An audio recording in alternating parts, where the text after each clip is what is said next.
I have tried to do this video so many times and I can never get through it, so we're gonna try one more time. So, draw my life. Hopefully this isn't backwards. I bet it is. Draw my life, Elizabeth Olive Fly. So firstly, I'm from West Virginia. And West Virginia is the weirdest shaped state in the entire fucking country. And so when I was little, my dad always told me to remember the shape of the state by using your middle finger like this. So that's what I drew here. Now, I'm from Morgan County, right here. I'm from a town called Berkeley Springs, which is basically the entire county. There's only 17,000 people, but it's a pretty big fucking area, which means that it's all out in the middle of nowhere in the fucking bumfuck woods. But our town, as big as it is, doesn't have a delivery room at the hospital. So I was born in the next town over, in Martinsburg. It's all in the thumb. And it's actually 2 towns over. I really shouldn't say city. It's not big enough to be a city. I was born 2 towns over in Martinsburg because Hedgesville is the town in between those, and they don't have a delivery room either. So I was born at Martinsburg City Hospital at like 10:51 p.m. on July 31st, in case you want to look up my star chart or something, bitches. Love astrology hoes. Anyways, the other weird thing is, like I said, I'm from Berkeley Springs. I was born in Berkeley County, which is not where Berkeley Springs is, and if you live in West Virginia, or at least in this area, everybody thinks that's fucking weird and stupid. So, that's my birth. Now, who was I born to? Who gave birth to me? Well, a mom and a dad. Like a lot of people, not everyone. But I had the stereotypical, family dynamic, so this is my dad. Basically, I have a complicated relationship with both my parents, but all you need to know in the exposition, so we'll get into that later, is my dad is basically the epitome of, like, Simple Man by Leonard Skinner. My mom, on the other hand, is an extravagant artist. She basically does everything. She sings, she dances, she does theater, she plays piano, and mostly she makes a living by selling her art, and she's an amazing artist. My dad, he has worked at this grocery store that was actually my first job, we'll get into that later, Food Lion, for about 30 years, but he's got his own talents. He used to write, he's trying to learn guitar. They're both pretty awesome, and they're both really smart, which created the most amazing super baby you could ever imagine. Basically, that's me, obviously, that's me as a baby. I allegedly started speaking at about 5 months, and I was told that my first word was Bob Bob. Not Mama or Dad, but Bob Bob. And the story is, my dad was sitting with me in his lap eating cereal one morning when my mom was at work. She used to work at Food Lion too. That's how they met. And basically, he was sitting with me on his lap eating his cereal, and the TV was off, and I was like pointing at it, and I was like, Bob Bob, Bob Bob, like, put on SpongeBob, bitch. Because I was so desperate to watch SpongeBob, because it's like my biggest, like, autism hyperfixation. I still am obsessed with SpongeBob to this day. I learned how to talk to ask for it. I was fiending for SpongeBob that bad. And then I started walking, not long after that, allegedly. However, I did not get potty trained until I was like 4, and that's not because I couldn't, it's because I didn't want to. I just didn't want to, I didn't care. I was like, they're gonna change me? Good, do it then. It's kind of like cats, they're like, I can shit in a box and you'll clean it up. I don't have to go outside? Dang, good deal. So, that was my milestones. Now, let's erase me. Before I got into the picture, how did these 2 people meet and fall in love and make a baby? Well, the story is, legend has it, that they were both working at Food Lion. My dad, he was a, simple stocker. My mom, simple cashier. They were young.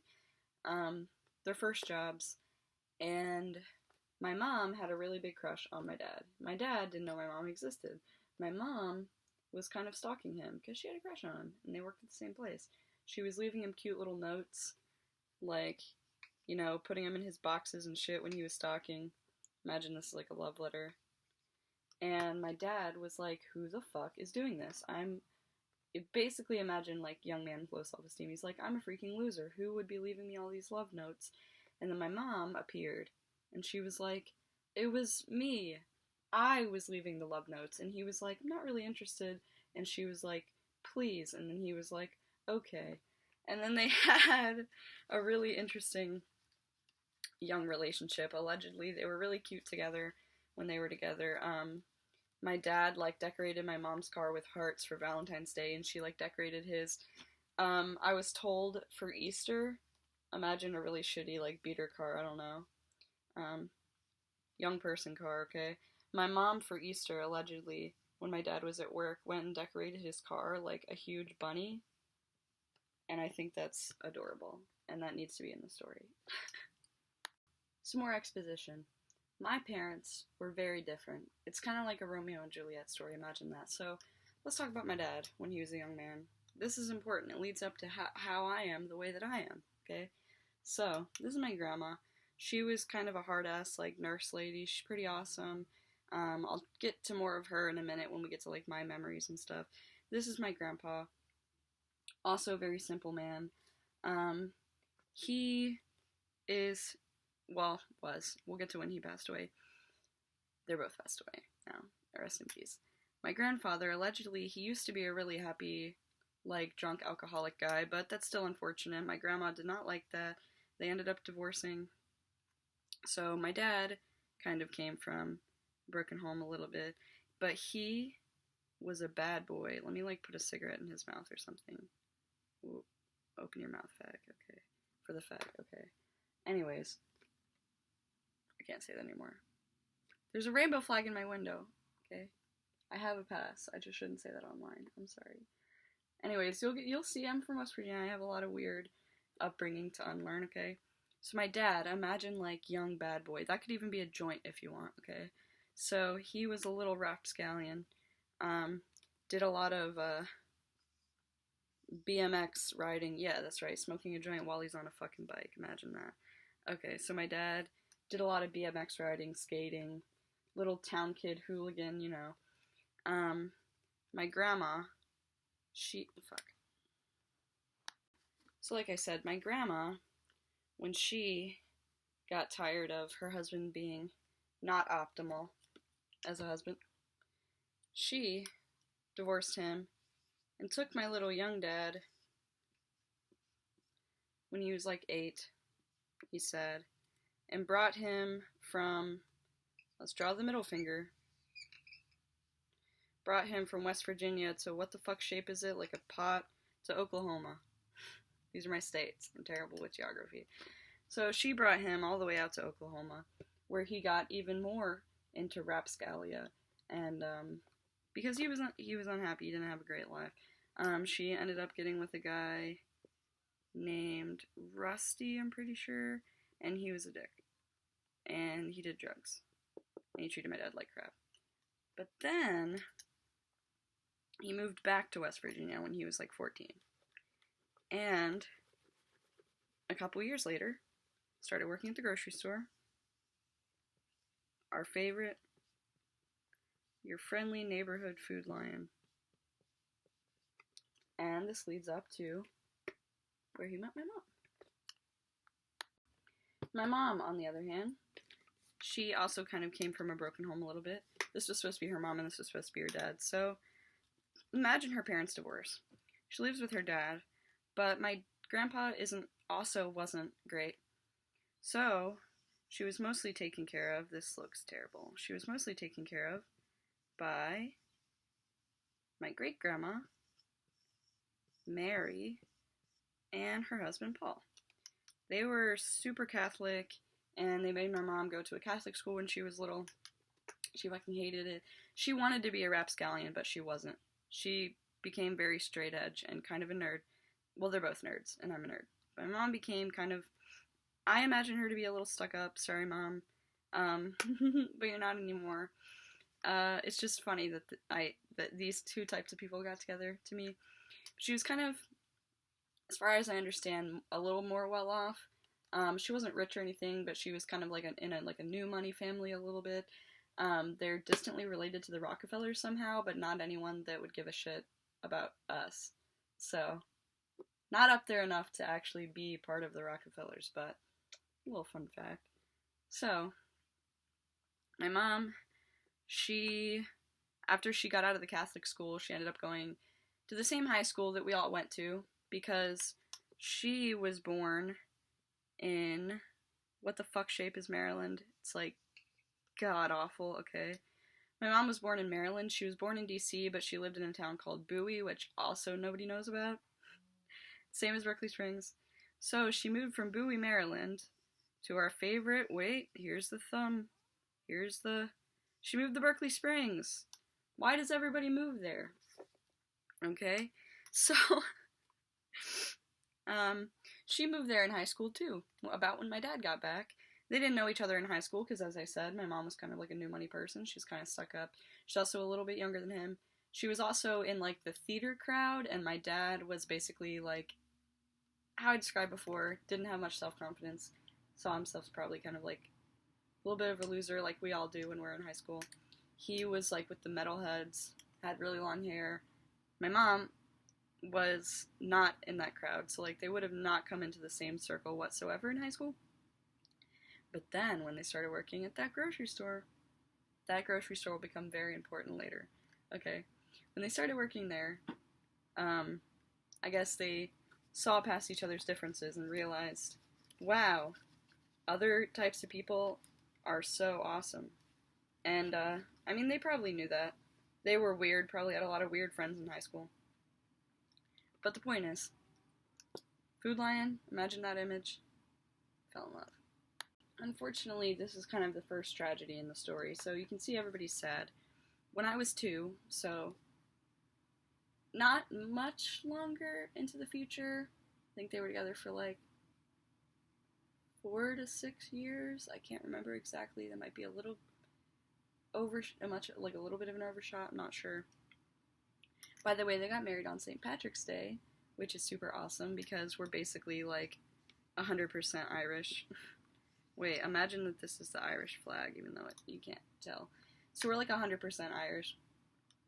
Basically, there's like not a drop of person of color in my blood, which is neither positive or negative. It's just a fact that I'm very white, as you can see. So they got married on St. Patrick's Day because they thought it would be cute. Stupid. Don't get married on holidays because now it's ruined. Because when I was 2, they got a divorce. Oh no, now I'm from a broken home also. So then, let's focus on my mom for a sec. What did my mom do after the divorce? Because she's the one who... I forgot her fucking arms. She's the one who technically moved out. So let's put a smile on her face now, because now she's on a single lady adventure in her 20s. So what does she do? As far as I understand, she took a trip to England for a little bit to go see somebody that she had met, a romantic interest, through the divorce process, as one does sometimes. So she went to England for a little bit, as far as I know. She came back, and she actually stayed in the same town, Berkeley Springs. This thumb is getting worse and worse. Stayed in Berkeley Springs for a while so that she could be near me. But then everything changed when she met her second husband. So my parents just love working at grocery stores, apparently. So my mom, she ended up leaving Food Lion, and she got a job at another grocery store in the next state over. It wasn't too far from where we lived, so she was still living in Berkeley Springs at this point. She started working in PA at a grocery store called Pittman's. Now, like I said, imagine my mom. She's happy on a new adventure in her 20s, and Pittman's, surprise, surprise, is where she met her second husband. And, we are not going to use any names that aren't mine throughout any of this, just because some of the story is really tragic, and I don't want to, name drop anybody and, bring out drama from things I've already healed from. So, that's just for everybody, like even positive characters. But so for right now, we're just gonna call her second husband Bob. That's not even close to what his name was. So here's Bob. My mom and Bob, they fell in love at Pittman's. But from what I understand, and also from what I remember, Bob wasn't really a great guy either. So, you know, common trend of people accidentally picking people who are bad for them when they come from a broken home and stuff. So let's focus on Bob for a sec. Bob, he actually lived in PA. So my mom, they were together for a while. They ended up getting married, and my mom ended up moving. What does PA look like? Fucking box. So my mom ended up moving to PA to live with Bob. And there's not much that I remember from this relationship because I was like 3 at the time. But I do remember that Bob had 2 children. We're gonna call the girl Boba, like Boba Tea, or Boba Fett. Anyways, so this is his daughter Boba. She was like 17 at the time. And he also had a son. We're gonna call him Bongo. So this was that house. Well, actually, Boba and Bongo didn't live there. They lived with their mom. So they came from a bit of a broken home also. They came to visit a lot, though. So when I was there, I got to see a good bit of Boba and Bongo and Bob. And Boba, she was a fucking bitch. I can't blame her too much because I'm sure she had a rough go at things too. She was only like 17, hadn't learned to regulate her emotional intelligence yet either. But she was a bitch. I don't know why she had beef with a 3-year-old so bad, but we really did not like each other. Bongo, on the other hand, I missed the crap out of him. Bongo was awesome, okay? We used to play video games together a bunch. We would just, some normal roughhousing. I loved the experience of gaining siblings. Yeah, just because I always wanted, like, you know, someone to play with. I was very lonely. So, that's this family. But, like I said, Bob wasn't really a great guy. There were times where I remember, like, I would be staying there for the weekend to visit my mom, and there were a few times where we had to, like, leave in the middle of the night because they had a really bad fight or something, and we had to come home, and my mom stayed here a couple of times. I also remember, Bob, there were times where, it's hard to explain because it's, like, really fuzzy, but I remember getting, like, if my mom was, like, at work or something, I remember if I did something wrong, he would spank me, but, like, I remember getting spanked in my closet, so maybe my mom was home, but, like, I don't remember. I just remember getting spanked in a closet. So, like, so that's all we're going to talk about Bob. We're just going to go ahead and get rid of him like my mom got rid of him after 6 months because she realized he was trash. So let's go back to me and my dad. What were we doing? Because I stayed to live with him. So, and it was just because my dad was, like, making more money at the time and stuff, and they just agreed that it would probably be better for me, especially because my mom, you know, she had some plans to go and do some stuff, and it would have been hard to move me around and things, and I totally respect it. Like, I was unplanned, which, you know, anybody hearing that they weren't, like, planned or wanted at the time is always really hard to process, but I can understand as an adult now, like, my mom wasn't ready for kids and stuff, and she, you know, was trying to live the life that I think she deserved to have. So, I stayed with my dad, the simple man, and the thing is that he actually worked a lot when I was little. He was, like, in the process of trying to become the assistant manager for Food Lion, which he didn't, but he was, like, the grocery manager and stuff, so he was working all the time. So basically, when I was really little, most of my memories come from staying with my badass, hard-ass grandma that I talked about. So, I spent most of my time at her house. Forgot to say this when I was talking about my dad's history. If you want to know how much of a badass my grandma is, before she met my dad's dad, she was actually married to some, let's just, like, make him a terrible, ugly monster, because from what I understand, he was awful. So, don't even care about this guy. I don't even know what his name was. My grandma was married to this terrible guy. But he was, like, in the mob. He was crazy. Like, he had some big connections. My grandma, they were, like, in love, I guess, as far as I can understand. She was infertile, so, as far as she knew. So she adopted my aunt. And, like, from what I understand, this awful guy, he abused them and things, so my aunt had a really rough go at things. And two, then she got rid of this guy because she met my cool, chill, but kind of has some issues, grandpa. And, basically, imagine my little aunt, she was like 8 or something. They actually lived in New York.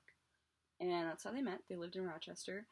But when she got with my grandpa, oh my goodness, the mob was not happy. So they basically chased them all over the goddamn country. And guess what? Guess where they ended up?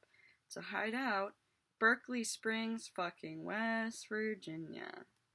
The most nowhere place in the world where the mob would never find them so they could live happily ever after, except they didn't.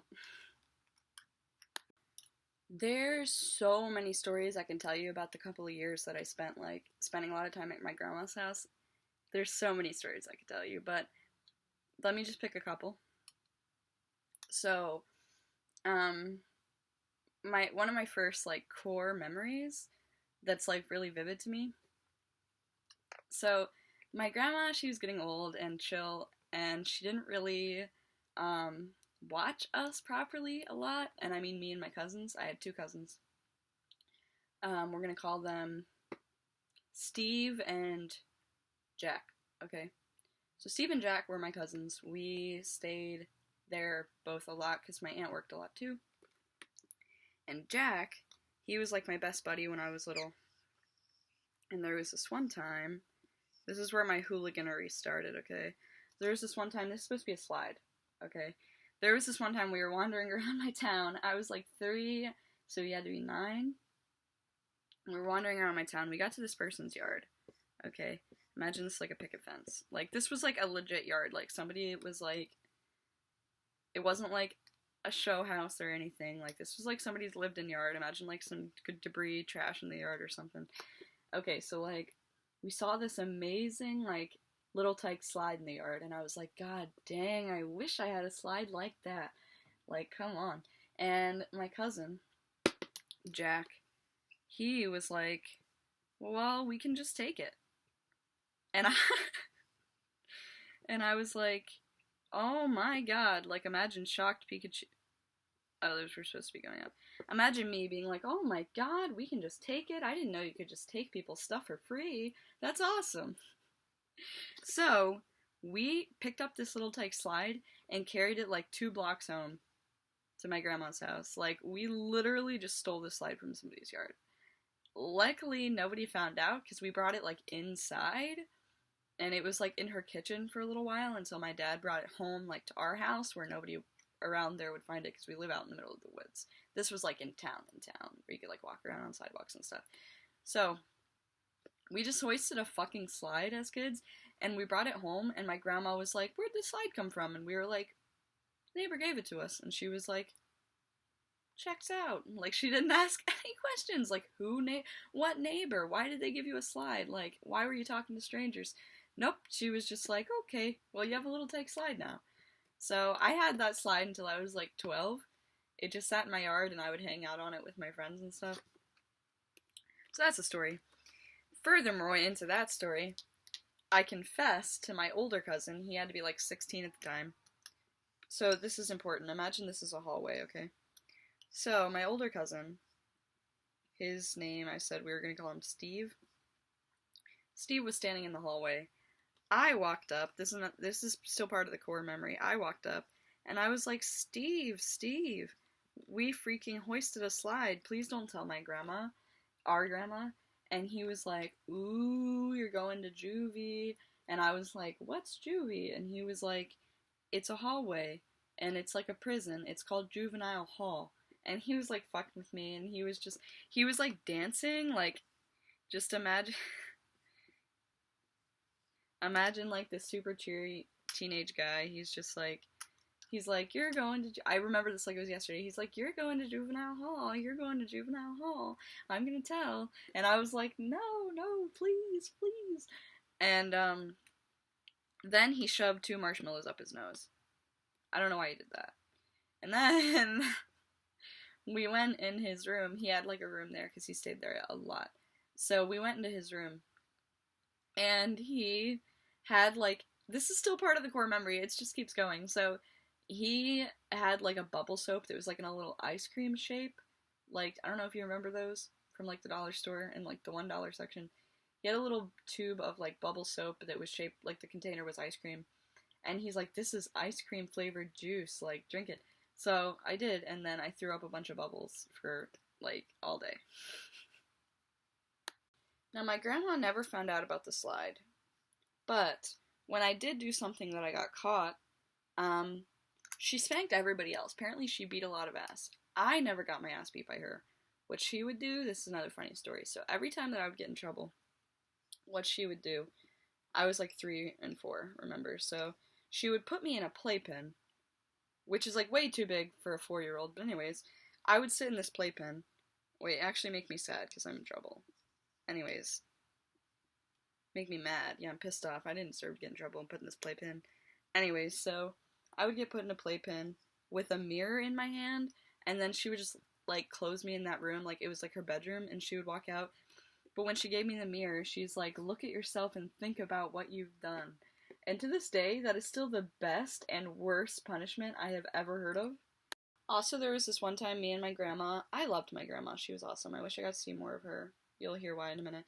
There was this one time I was helping my grandma prep for like a Christmas party at her hospital because she was a nurse, like I said. So she had like a bunch of shit on the bed and we were making like goodie bags. And this is where I realized that I had ADHD, but I did not get diagnosed until like this year. But anyways, this is where I realized I had ADHD. So I was like hyper fixating on like the assembly line process, and to this day I love assembly lines. I love assembly lines. This was my favorite. Honestly, this is my favorite thing I've ever done. This is my favorite memory. So like I just remember like whistle, whistle, whistle. Calendar, calendar, calendar, candy, candy, candy. And I just remember like packing the bags, and like when I would do that for like Valentine's Day and stuff for school, it was like my favorite thing in the universe. I love assembly lines. I love little goodie bags. Haven't had an excuse to do one in a long time. Maybe I should do one for Christmas this year. I'm not broke. Anyways, so I don't know why I'm telling this. I just remember this is a really wholesome memory, just chilling with my grandma. Also, she had a weird like noise machine that was like made like waterfall sounds and stuff. Another thing that I remember from this is that we would play hide and seek with this a lot. Like she would hide her waterfall machine, or like one of my cousins would, and like somewhere in the house, and we would have to like hot and cold find it by the noises, and we would turn it on like a really low volume, but just fun things. Honestly, my time spent at my grandmother's house was like some of my best memories. There was one time I found like a pumice stone. You know what those are for like shaving your feet and stuff. I found one outside. This looks like a potato.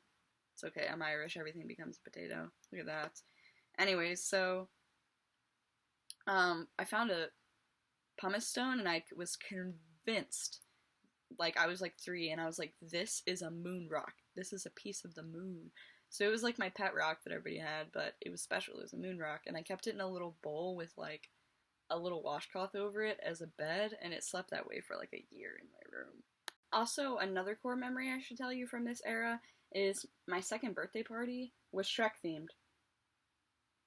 And that's very cursed now, but that was another one of my hyperfixations, was I was obsessed with Shrek 2, specifically Shrek 2, with like the little bonus features of like the American Idol shit, and like I love to this day Accidentally in Love by Counting Crows, and that was from the soundtrack of this. Anyways, I just loved Shrek 2, so I asked for a Shrek team birthday party. The fucking cake was Shrek, the balloons were Shrek, the wrapping paper was Shrek.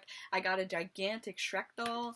It was like the size of me. Okay, so like imagine little me, and I was like 3 foot maybe, and then I just had a fucking like 3 foot Shrek doll. and I said it was my boyfriend, and we'll get to that in a minute. So when I was 4, this is the next tragedy. Unfortunately, my grandma passed away. But the week before she passed away, she started like going crazy. So I have some memories, like one where the TV was off. Just imagine like old shitty CRTV. Anyways, the TV was off, and we were like sitting on the couch, like I was like coloring or something, or playing with toys, I don't know. But like we were like sitting in the living room, and my grandma was like pissed off, and she was like, "You gotta turn the volume down on that freaking TV. It's like driving me crazy. Like you gotta go turn the volume down." And I was like, "Grandma, the TV is off, motherfucker. It's off." And she's like, "It's not. Like you're." She's like unintentionally gaslighting me. Like she's just like, "The TV is on. Like I see it. It's on. I hear it." And I was like, "It's not." And then she also was like freaking out about my stuffed animals that she like thought they were electronic and was like trying to take the batteries out, but like they weren't. And so that day I called my dad and was like, "I'm scared." So he picked me up and took me home. And then like a couple days later, she passed away. And the day that she passed away, my aunt lived in an apartment above her, and then my grandma was like down here. There was also a basement. My mom and dad used to live there before they moved into the trailer that I was born at. So my grandma, I was up here at my aunt's house, and I was in my cousin's room, and I was playing. He was not there. He had problems. So like, he was born with liver failure.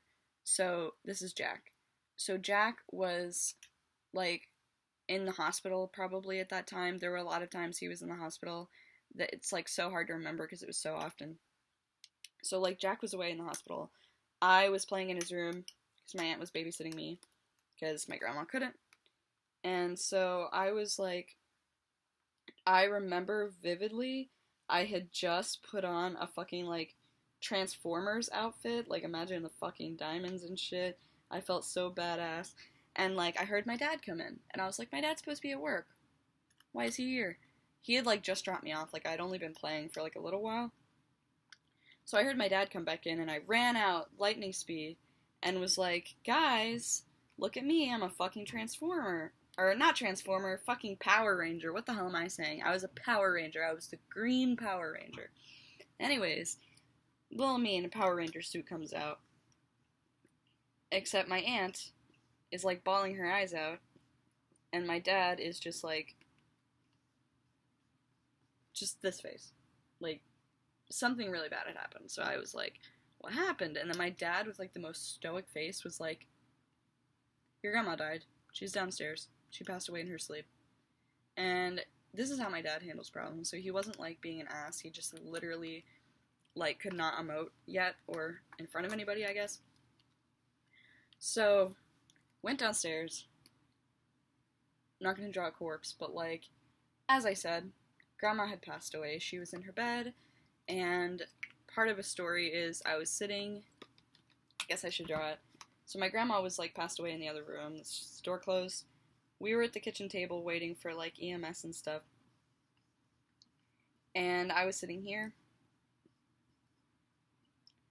I'm smiling because it's a weird story. So I'm sitting here, seeing my aunt's still crying. She's sitting here. And my aunt was like crying and like saying like she's gonna miss her and stuff. And then I was just like, why are you crying so much? She's just dead. She was old anyways. Like, no need to cry. She's gonna be in heaven. And I was like, heaven's pretty nice. Like, why are you crying? And that was the meanest thing I have ever said in my life. I still feel so awful for that. She kind of held it over my head. I haven't talked to her in a while. I'll get to that later. She kind of held it over my head, and I felt really bad. But yeah, so basically, I was young, and I am a very cheery person, and I process things really quickly, so I was basically just, like, I didn't really care. I care more now, like, I wish that she could see a lot of the stuff I've done as an adult, and, like, I wish I got more time with my grandma in retrospect, but like basically at the time I didn't care. So then, when my grandma died, I had to get a new babysitter. That's her. That's little me. Her name was, let's call her Tammy, okay? So Tammy, she watched me till I was like 6, maybe? Like after school and stuff, once I started school. By the way, I never was allowed to go to preschool because I was a genius, like I said.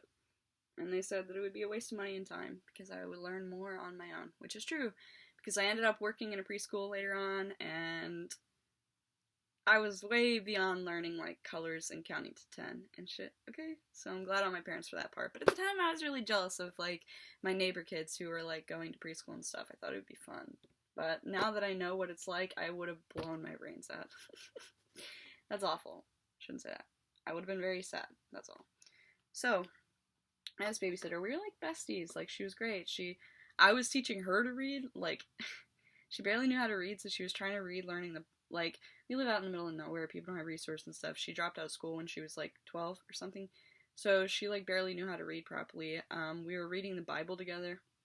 So, like, because I was, like, a Bible thumper Christian kid when I was little. Actually, I should tell that story after this. But then I wasn't. Like, it's a long story. So starting out, Bible thumper little kid, we were reading the Bible together and stuff. We used to play together all the time. But then, unfortunately, it started sucking ass because she got back together with a mean guy who we're gonna call Dave for no reason. So she got with Dave. Dave was also on drugs. Oh no. So they were pills. So she started taking pills too. But let's get rid of Dave because I never really saw him. I saw him like pick her up once or something. So anyways, Dave's not there, but he was like in her life, okay? But she started doing pills and stuff too. So when she was babysitting me, after a certain point, I knew that she was like taking medicine. That she said she was taking medicine, so like I knew she was taking medicine that like made her really tired and she would just sleep and stuff. But like I didn't know what it was, so like I didn't tell my dad or anything because he didn't know. Like she would be fine and like then he would leave and then she would take it. So my dad didn't know. He wasn't like trying to hurt me or anything. But basically what would happen then is like she would just be out of the picture. She would just be like asleep.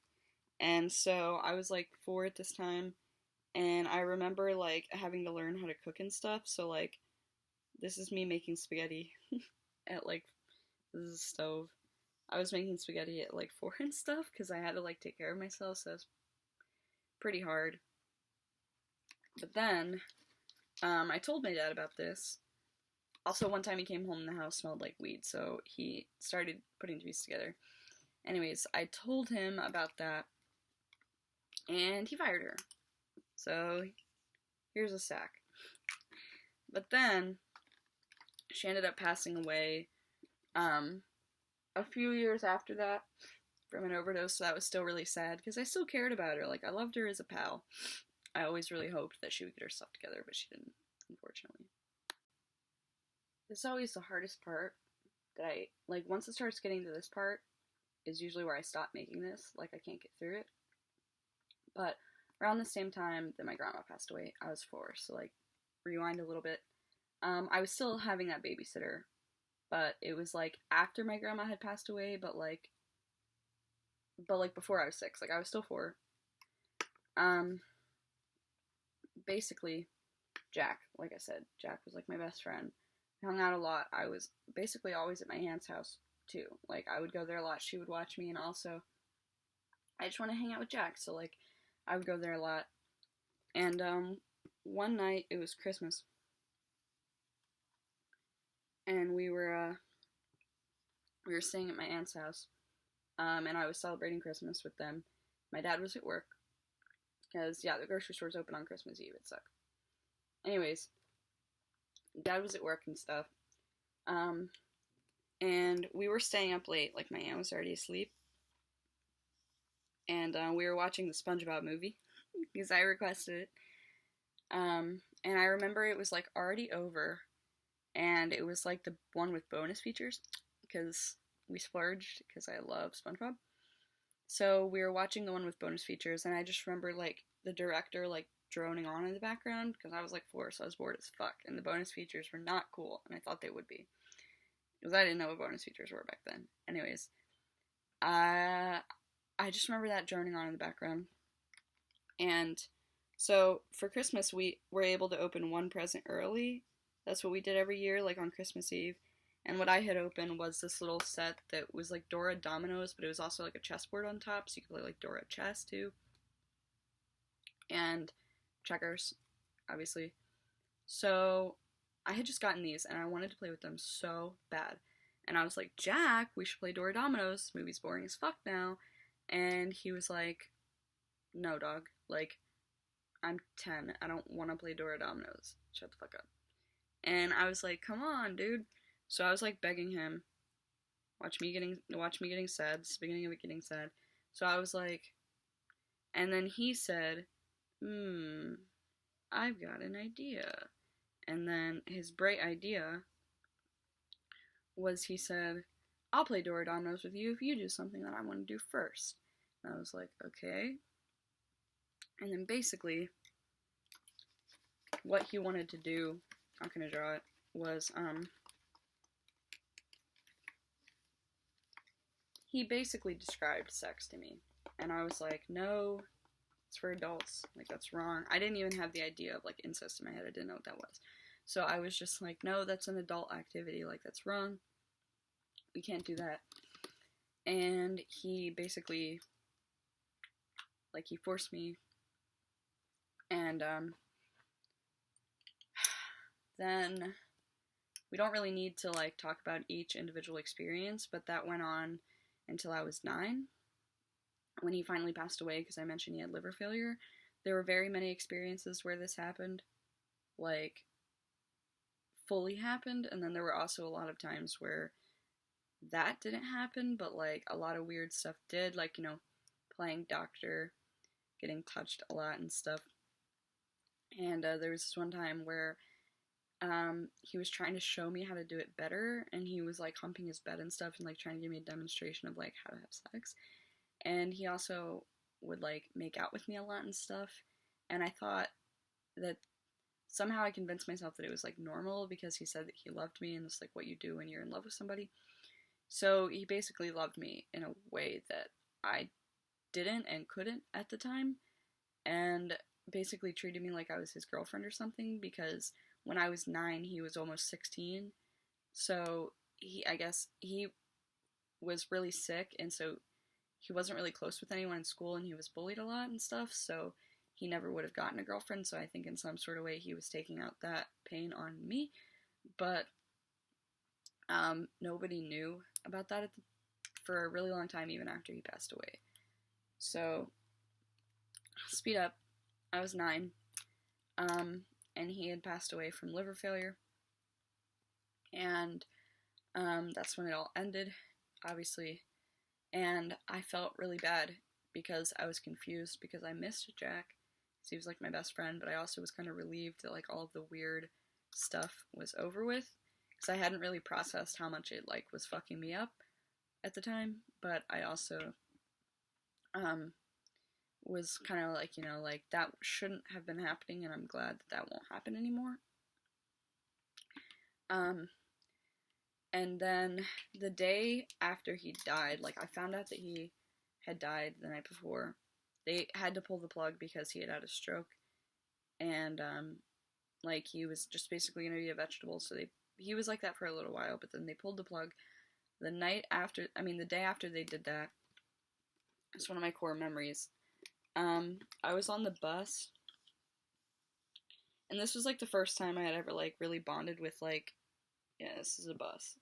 It was the first time I had ever really, like, opened up to anybody. I didn't say anything about the abuse, but, like, that I had opened up to anybody, like, just about anything, like, in my life. I held, like, a lot in that entire time. Oh, and the other thing was that when that had happened, all that I knew was that made babies, because my dad had a rule, like, if you're old enough to ask something, you're old enough to know in an age-appropriate way. So, like, when I asked what sex was, he basically told me, like, they do this action, and then the woman gets pregnant and she has a baby. Like, that's how babies are born when people are married and stuff. And I was like, cool.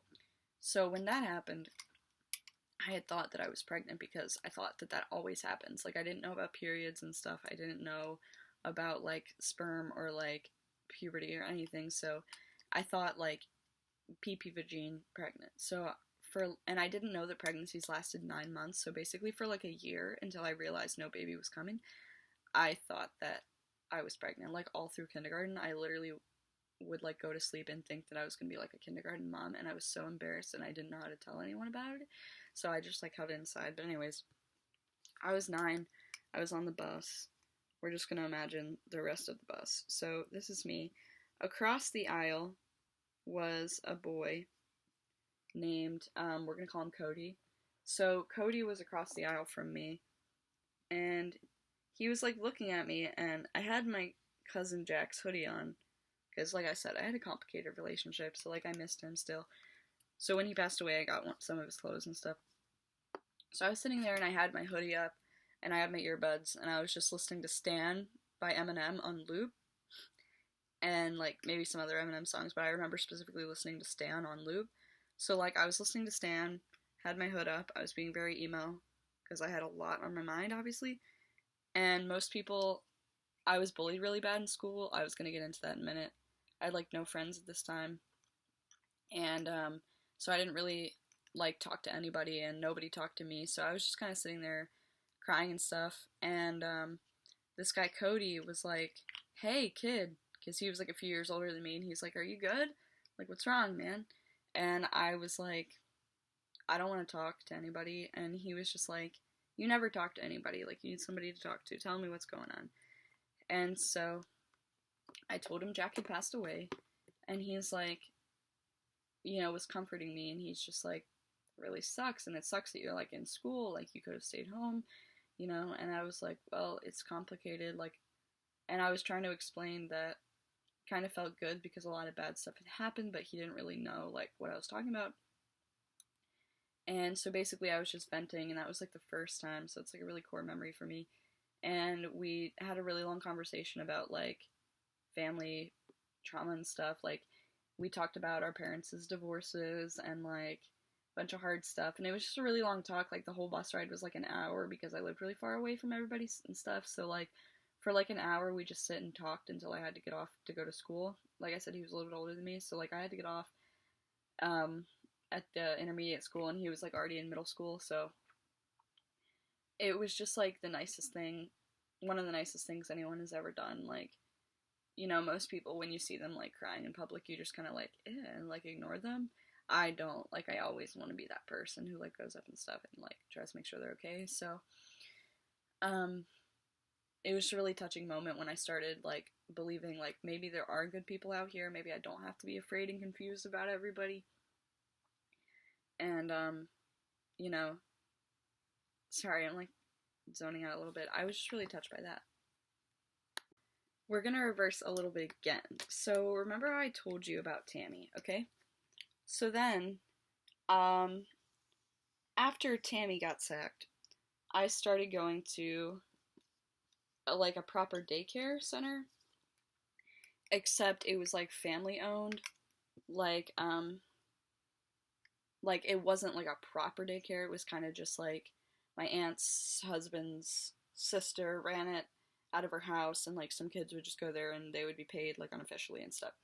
So it's like a babysitter, basically, but, like, she had a lot of kids there, so they're just, like, people knew people and stuff. So I was at this daycare. Her grandson, who we couldn't, like, understand that we were related at the time because it was very distant, like I said, my aunt's husband's sister's daughter's son. So it was, like, for, like, 5-year-olds, it was really confusing. So we didn't know we were related, and we had a really big crush on each other. So this is the story of my first kiss. So, let's call him Nate. So me and Nate, we were in love, and he was, like, my first boyfriend, and we would play together all the time at daycare, and a bunch of girls had a crush on Nate. Like, wait, I forgot to draw my hair. Can't tell who's who. So it's me and Nate. A lot of girls had a crush on him.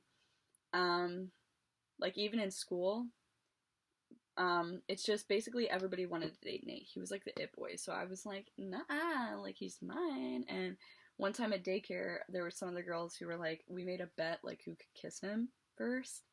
And I was like, it's obviously gonna be me. Like, he's my boyfriend. I don't know why you guys are trying to take my boyfriend away from me. So one time we were at daycare, and I don't feel like redrawing it, but like we were at daycare and we were outside because our daycare person also didn't really watch us much, and we were out in the like parking lot, like her driveway, and we went behind her car and we kissed. But it wasn't like a like it was like for kids. We were like making out. So I don't know where he learned those skills. I know where I learned them, unfortunately. I don't know where he learned those skills, but we basically made out behind a car. And then we went to school and we were like telling everybody and bragging and getting lectured by teachers about how you shouldn't be dating and kissing at that age. But um, we did. Then that was the only time I had kissed him. Like, we didn't kiss again. But basically, made out behind a car. Then at school, this is Nate, like I said. He thought he was like a champ because Nate had like a million fucking trifling hoes. Like, look at all these bitches. Everybody was dating Nate. Like, he was cheating on me. He had so many girlfriends and nobody cared. Like, everybody was just like, yay, I'm the next person dating Nate. But I was like grown up in the head. Like, I was like, no, we're in love. You're not gonna be dating all of these fucking trifling hoes. So I broke up with Nate.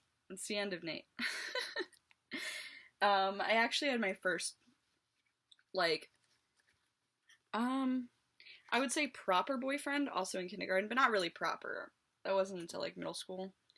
But someone that I, wasn't just dating everybody and running around and playing with everybody on the playground. It was like we were in a relationship, and his name was, we're gonna call him James. So James was in my kindergarten class, and we were sitting next to each other, and this was after I dropped Nate. Okay, so.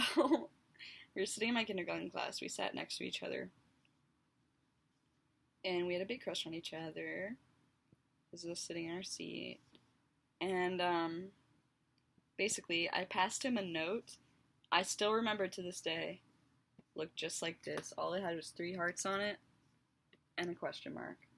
And he passed me a little note back that had a check mark and a heart. And so I knew that he liked me. And then we were on the playground. And I asked my friend, Sarah, to go up to him and ask him out for me, because that's what you used to do in school when you're little. So Sarah went up and asked him out for me. I was sitting up on, like, the jungle gym. I was, like, at the tippy top because I was a cool kid. So, like, imagine me sitting up here. I'm, like, freaking out. And then James appears. And he's like, no, dude. And I was like, what? Why no? And I was like pissed off. I was like, you showed me a heart with a check mark. Like, we're obviously in love. We're gonna get married and stuff. So he said no. And then he was like, no, because I'm embarrassed because you were telling people. And I was like, well, when you like somebody, you tell everybody. Like, and he was like, fine. I really like you. So I was like, okay. So then, he was like, but we gotta stop telling people, we're gonna get in trouble. So I was like, fine, we can secretly date. But then we didn't. I still told everybody. But anyways, he gave me, to ask me out properly, he was like, fine, do you want to date me? And he found a worm on the ground and tied it into a ring and put it on my finger. And you know I wore that shit. But anyways, so we were dating. And then, he was having a birthday party. Another tragedy. He was having a birthday party, and he was trying to show me where his house is, like, compared to the school, and I shit you not, he drew me a map just like this. And he was like, yeah, take this home to your dad and ask him if you can come over and for my birthday and spend the night and stuff. And my dad was like, no, because it was a boy, and he, times were sexist. But anyways, so he was like, no, dude. So I didn't get to go, and then he broke up with me because I wasn't coming to his birthday party. So I know what I said about not having friends kind of contradicts what I just told you, but remember that we backtracked. So, like, this was in elementary school, And, like, in kindergarten, that was pretty popular because nobody started bullying each other until, like, the third grade when people started noticing social classes and stuff. So, when I was in elementary school, I had a lot of friends. And my first friend, who stayed my friend until I was, like, 12 and kind of is, like, still an acquaintance to this day. We're gonna call her Alex, okay? So me and Alex had a long-standing history. Even when I had no friends, like, I guess I still always had Alex back then, because we were neighbors, still lives across the street from me. We both live with our parents because we're broke. So me and Alex were, like, inseparable. We spent, like, every day at each other's houses and stuff until we were, like, 12. When Alex became homeschooled, we kind of, like, dropped off because, you know, your friends at the time when you're little are, like, only people in school and stuff. Really, so, and also, she was, like, busy with a lot of homeschooling stuff, and, like, I don't know, we just became distant. So, but when we were little, we were, like, crazy. Like, we would always play this game called Farm Girls, where we were literally just, like, we would pretend that we were orphans, and, excuse me, that we were, like, inherited this farm, and we had to, like, run the farm, and we would, like, collect hay and berries and stuff, and, like, make mud pies. One time, this is tragic, so, there was this baby frog, and I literally got, like, crayon scissors and, like, chopped it as hard as I could, basically ripping it apart because they were, like, Crayola scissors. But I, like, chopped it apart and made frog soup with, like, the little bits of the frog. I feel so bad. I don't know why I did that. But, the number one thing was we had these horses that we called RBI horses. Real but invisible. So, I was a horse girl. We both did horseback riding, but we were obsessed with these RBI horses, and, we would basically, they were invisible, and we would literally just, like, gallop around on them, like, even at school, and this is where I started getting bullied. So, like, up until we were, like, 10 or 11, like, we'd literally ride these little RBI horses around the playground and stuff, and I remember hers was called, like, Stella Luna, and mine was Rosie, like, my main horse. We had, like, a million horses. We also used to sit in my yard and, like, put our hands on this rock and close our eyes and just, like, role play, like, out loud. We would just be like, oh my god, do you see me? Like, I'm standing in front of the waterfall. I'm riding a dinosaur. And she'd be like, oh my god, yeah, I see you. Is your dinosaur blue? And I'd be like, hell yeah, it's got orange spots, too.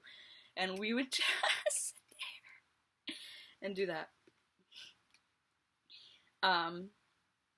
Alex was a real one. Also, one time we were sleeping in a sleeping bag in her basement. Like, it was like a finished basement, and we were, like, in the playroom. And, well, we were asleep. We were sleeping in the basement, and I fucking pissed all over her. And then she took the rap from me because, I don't know, I was embarrassed. I didn't want to tell her dad that I peed all over his big-ass sleeping bag. We also played this game. Now, this is another tragedy. This is kind of fucked up. But anyways, we played this game where someone would lay down and we would, like, tie them up, like some BDSM shit.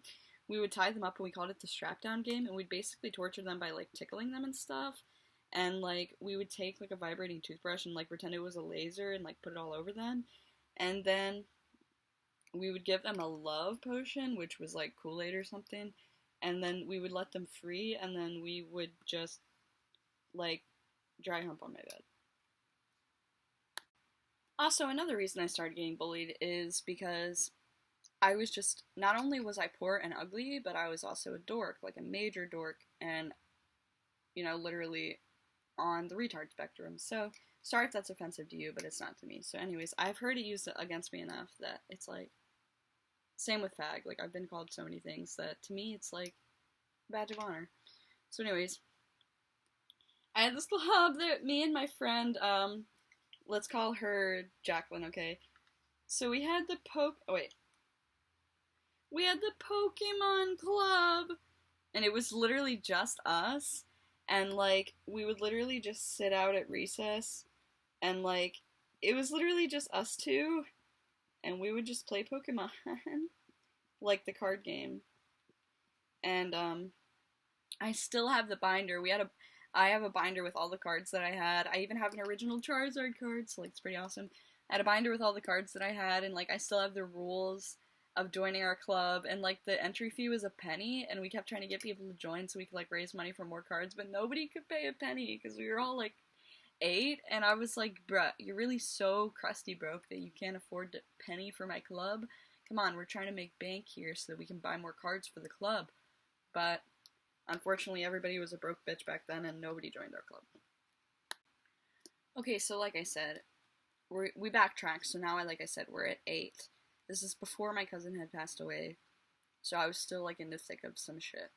And 8, I remember, is when I first learned about what depression was because of like our counselor like giving us little seminars and stuff.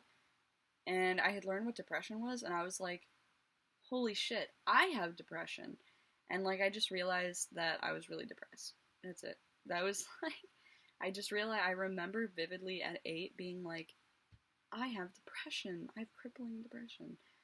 And basically I decided I was going to become a therapist because I was like, I don't want anyone else to have depression. This shit sucks.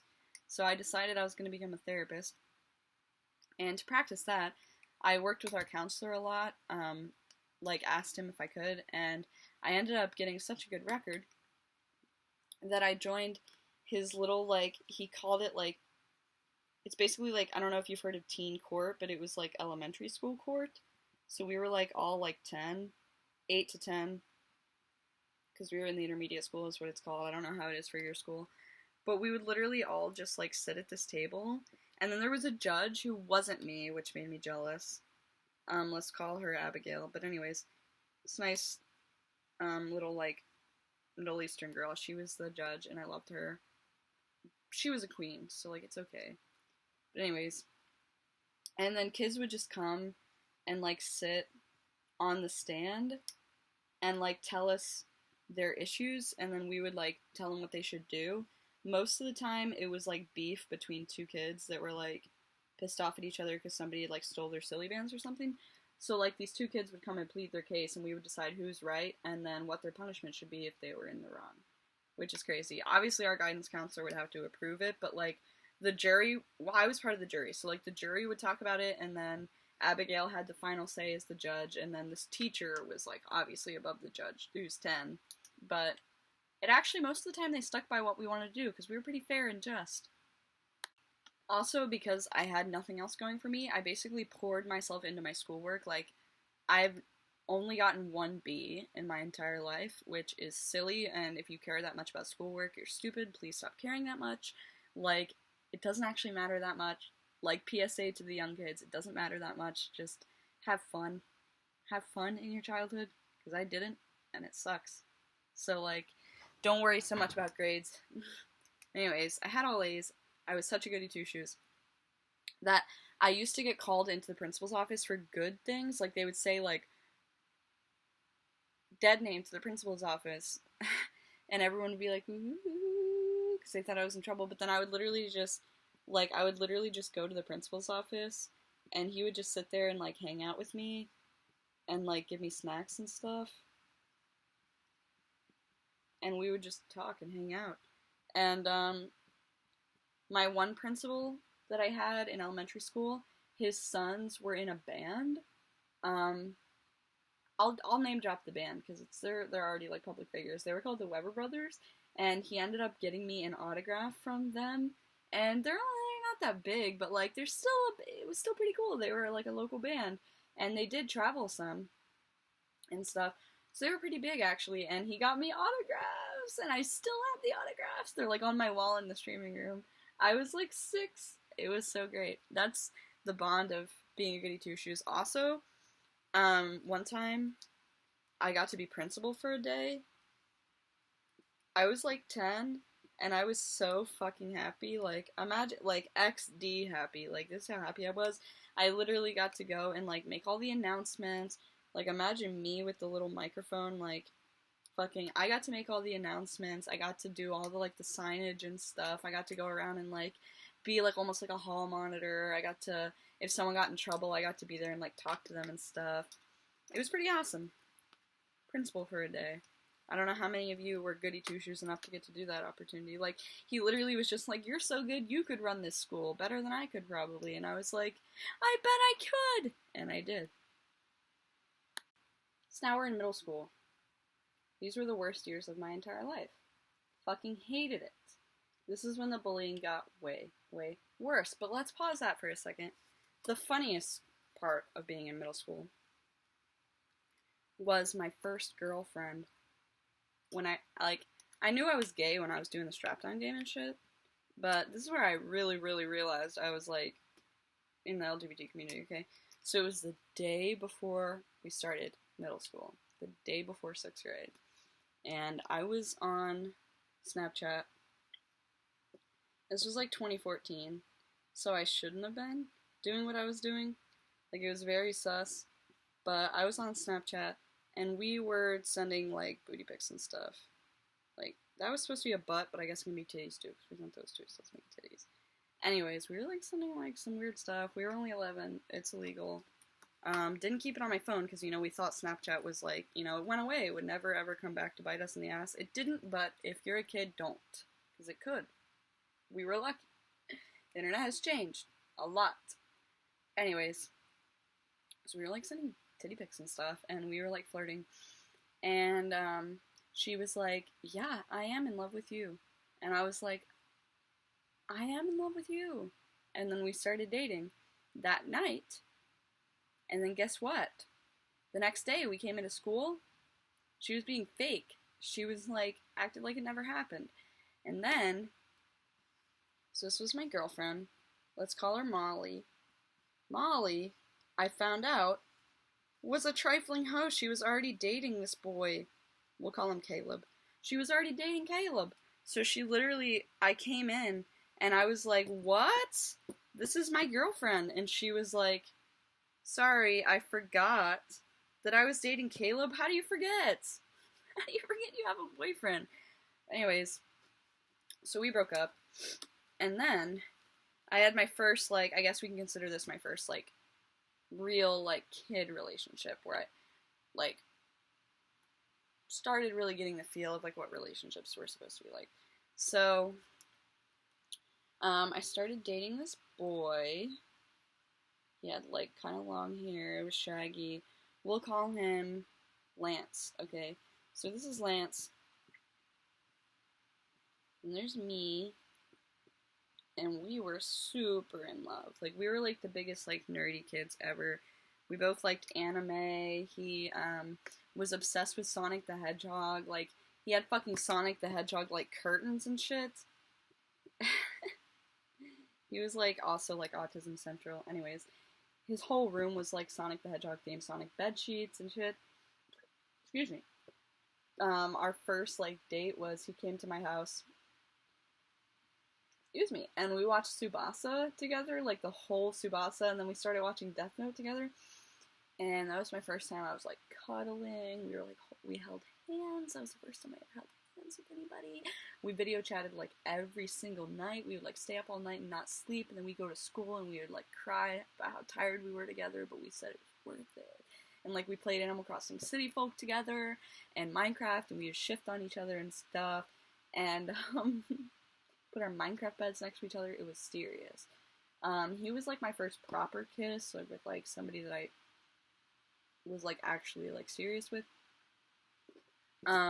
Basically, my first, like, proper kiss, how I remember it, because I was, like, his first kiss.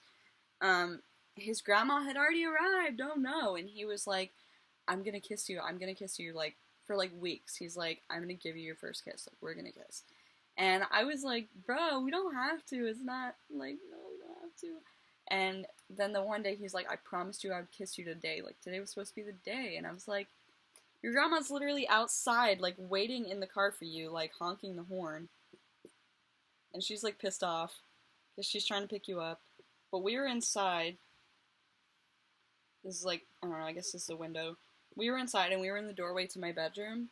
And I was, like, it was so dramatic. I was, like, standing up against the doorway, and he literally grabbed my face and, like, smashed into me. It was, like, the worst kiss I've ever had still, but it was my first kiss, so...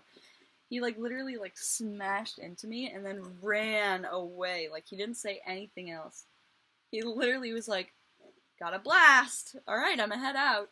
So he fucking went and ran and got in the car.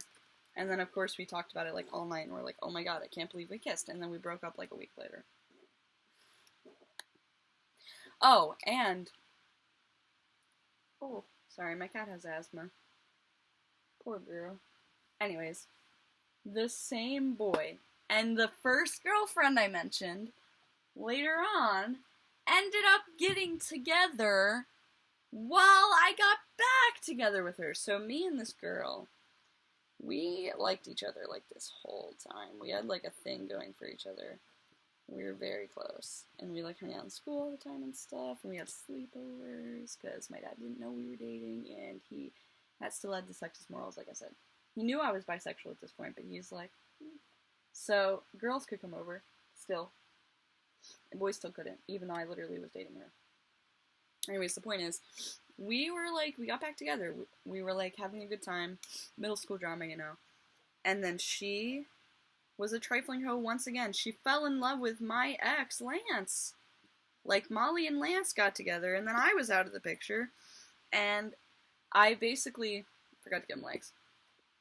I called up Molly on the phone that night, and I was like, what the fuck, dude? How are you gonna be doing that to me again? And she was like, well, she's like, I'm in love with you both. I don't know who to choose. And I was like, choose me! I was your girlfriend! You can't just leave me for somebody, even though you can. But I was like, choose who? You were with me!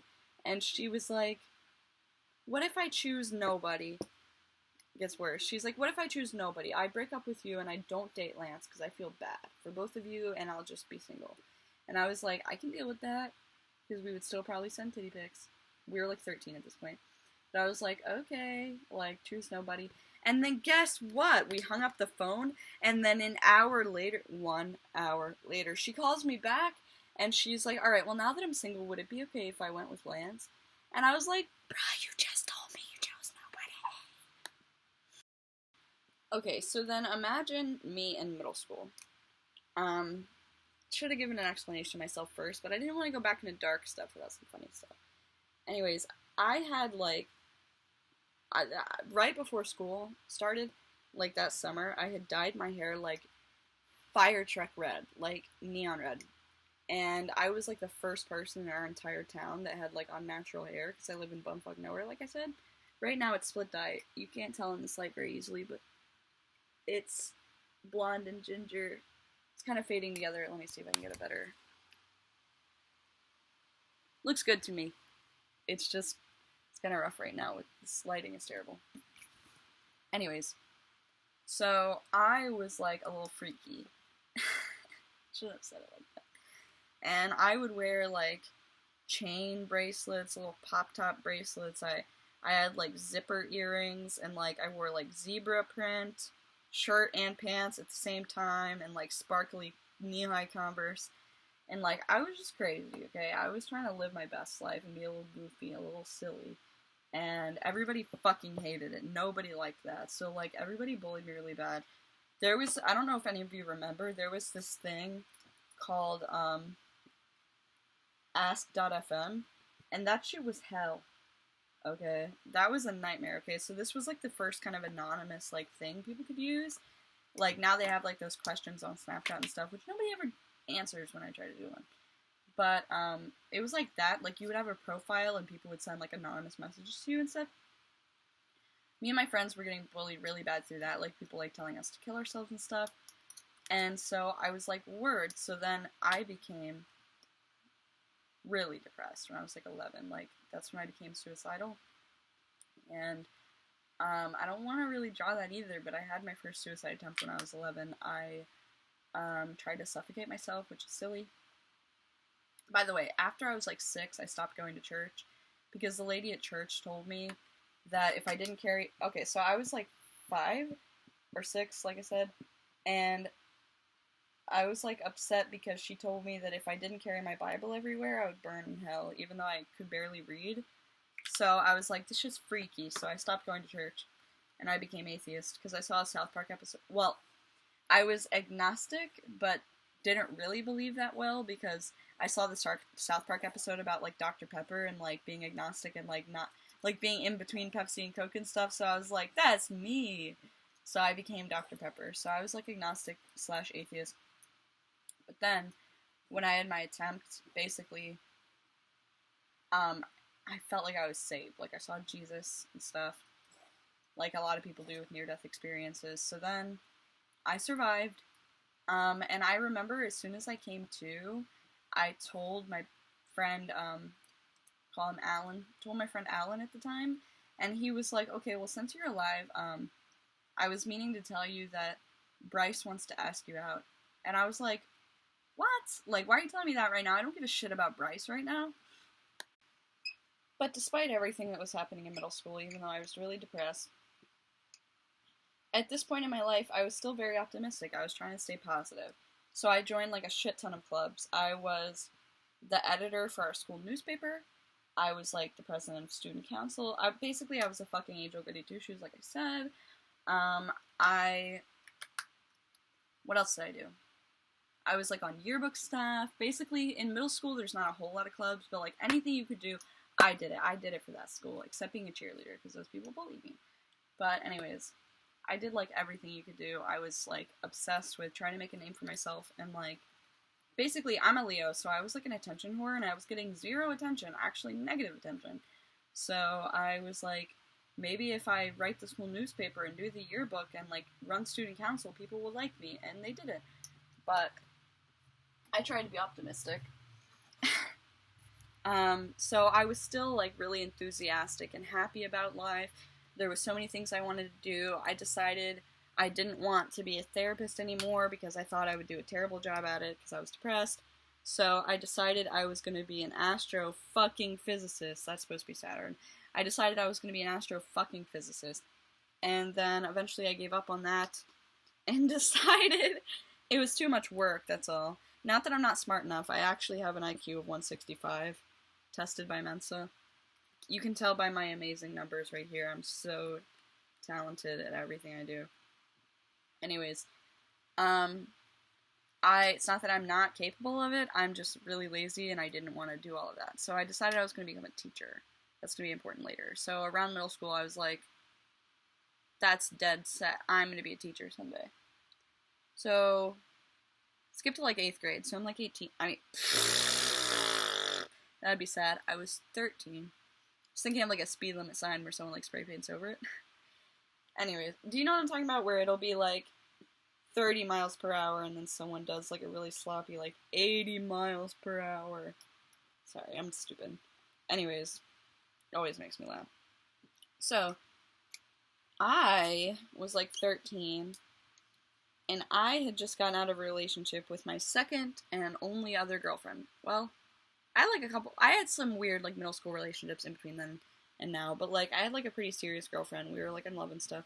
But I left her because there was just this magical boy, the most wonderful boy I had ever seen. And we'll call him Michael. Okay? So me and Michael were really, really in love. And he was like my first real love. Like we were 13 and we dated until we were almost 15. So like we were like really solid. Like he's like a core character in my life. That's why I skipped over most of the other weird relationships. Except, hold on, there's something that I should tell you. So pause that for a sec. I was like living on the internet at this point because like I said, I was bullied really bad. So I had a lot of internet friends. By the way, when I was 8, I don't know if you guys ever remember a site called Muzzy. When I was 8, I was, like, when I started being depressed and living on the internet, I met this girl on Muzzy named Angelica, and we're still friends to this day. I will name drop that one because she's a fucking boss and queen, so I love her. I love Angelica. Anyways, we became pals. She lived, like, across the country from me, and we still, like, have each other on social media and stuff. But anyways, this was some weird people, so, like, there was this boy, I'm gonna write his name out for you. You know how this is pronounced? Steven. C-T-N-B-H. It's Steven in Russian, but that's how you spell his name. So I met this Russian boy named Steven. I'm name dropping him too because He's a freaking wacky bruh, and I never learned anything else about him other than his name was Steven. But he was like 16, and I was like 13, 12 or 13, so we really should not have been talking, but he was a wacky guy, like I said. He used to show me how he, like, carved swastikas into his arm and shit, like he was, like, self-harming swastikas, and then he also used to send me videos of him, like, cocking guns and stuff, but for some reason I thought he was, like, cool and a badass. I was really cringe. I have a lot of things to unlearn still, but I unlearned that. I am not anti-Semitic. I am pro-LGBT, pro-fucking anything. I'm very progressive. I literally love everyone equally. I learned from Jesus. But the point is, at this time, I was very cringe, and so I was like, haha, edgy, that's hot. There was also a boy named Tyler who lived in Spain, but he was British, so he spoke Spanish and English, but he had a British accent. And we talked too, and he was like 17 and I was like 12. So that was some pretty weird shit. Basically, I got groomed. I think I met these people on Omegle, literally, or like Kick. So basically, if you remember this logo, stay away from it. If Kick even still exists, stay the hell away from it. That was like Groomer Central. I spent a lot of time on Omegle. There was this one time, forgot about Michael. Anyways, I'm gonna tell this one more story. So there was this one time I was on Omegle with my friends at a sleepover, and there was this asshole who, it was me and 3 other friends. This is us from behind. So we're sitting on Omegle, and basically, the girl that I told you about, Molly, he had a crush on her, I guess, immediately. He was like, Molly, you're fucking hot. And he was like, everybody else get the fuck out. I only want to talk to Molly. You guys are ugly as fuck. I want Molly's Snapchat. I want to start dating her. Like I said, she was like a trifling hoe. We were dating at this time. Anyways, so he said about how ugly we all were. And then after that, I had like a little bit of a mental breakdown because I was like 11. And I was like, why am I so ugly? Why does everybody think I'm ugly? And then my friends, instead of being like, you're not ugly, they were like, we're going to fix this problem. And they did my makeup. Like, they were like, we're going to make you beautiful. Which was really hurtful, actually, in retrospect. But they were like, we're going to make you beautiful. So they did my makeup. So imagine me, little me, with, like, terrible 11-year-old makeup on. I think I had, like, blue eyeshadow. And I looked like I was, like, in the 80s still. So this is me. And I got on Omegle again. And immediately there was this boy who was like, what the fuck? It was just me in front of the computer, like, to test out the makeup. So there was this guy who immediately was like, what the fuck? That's the ugliest makeup I've ever seen. You're so fucking ugly. You're like an ugly-ass kid. Get the fuck out of here. You're never gonna be pretty. Like, you're a hoe. Like, people, you should just stop and give up. And I was like 11. And so you either got groomed on the internet or roasted. It was a really rough time for young women.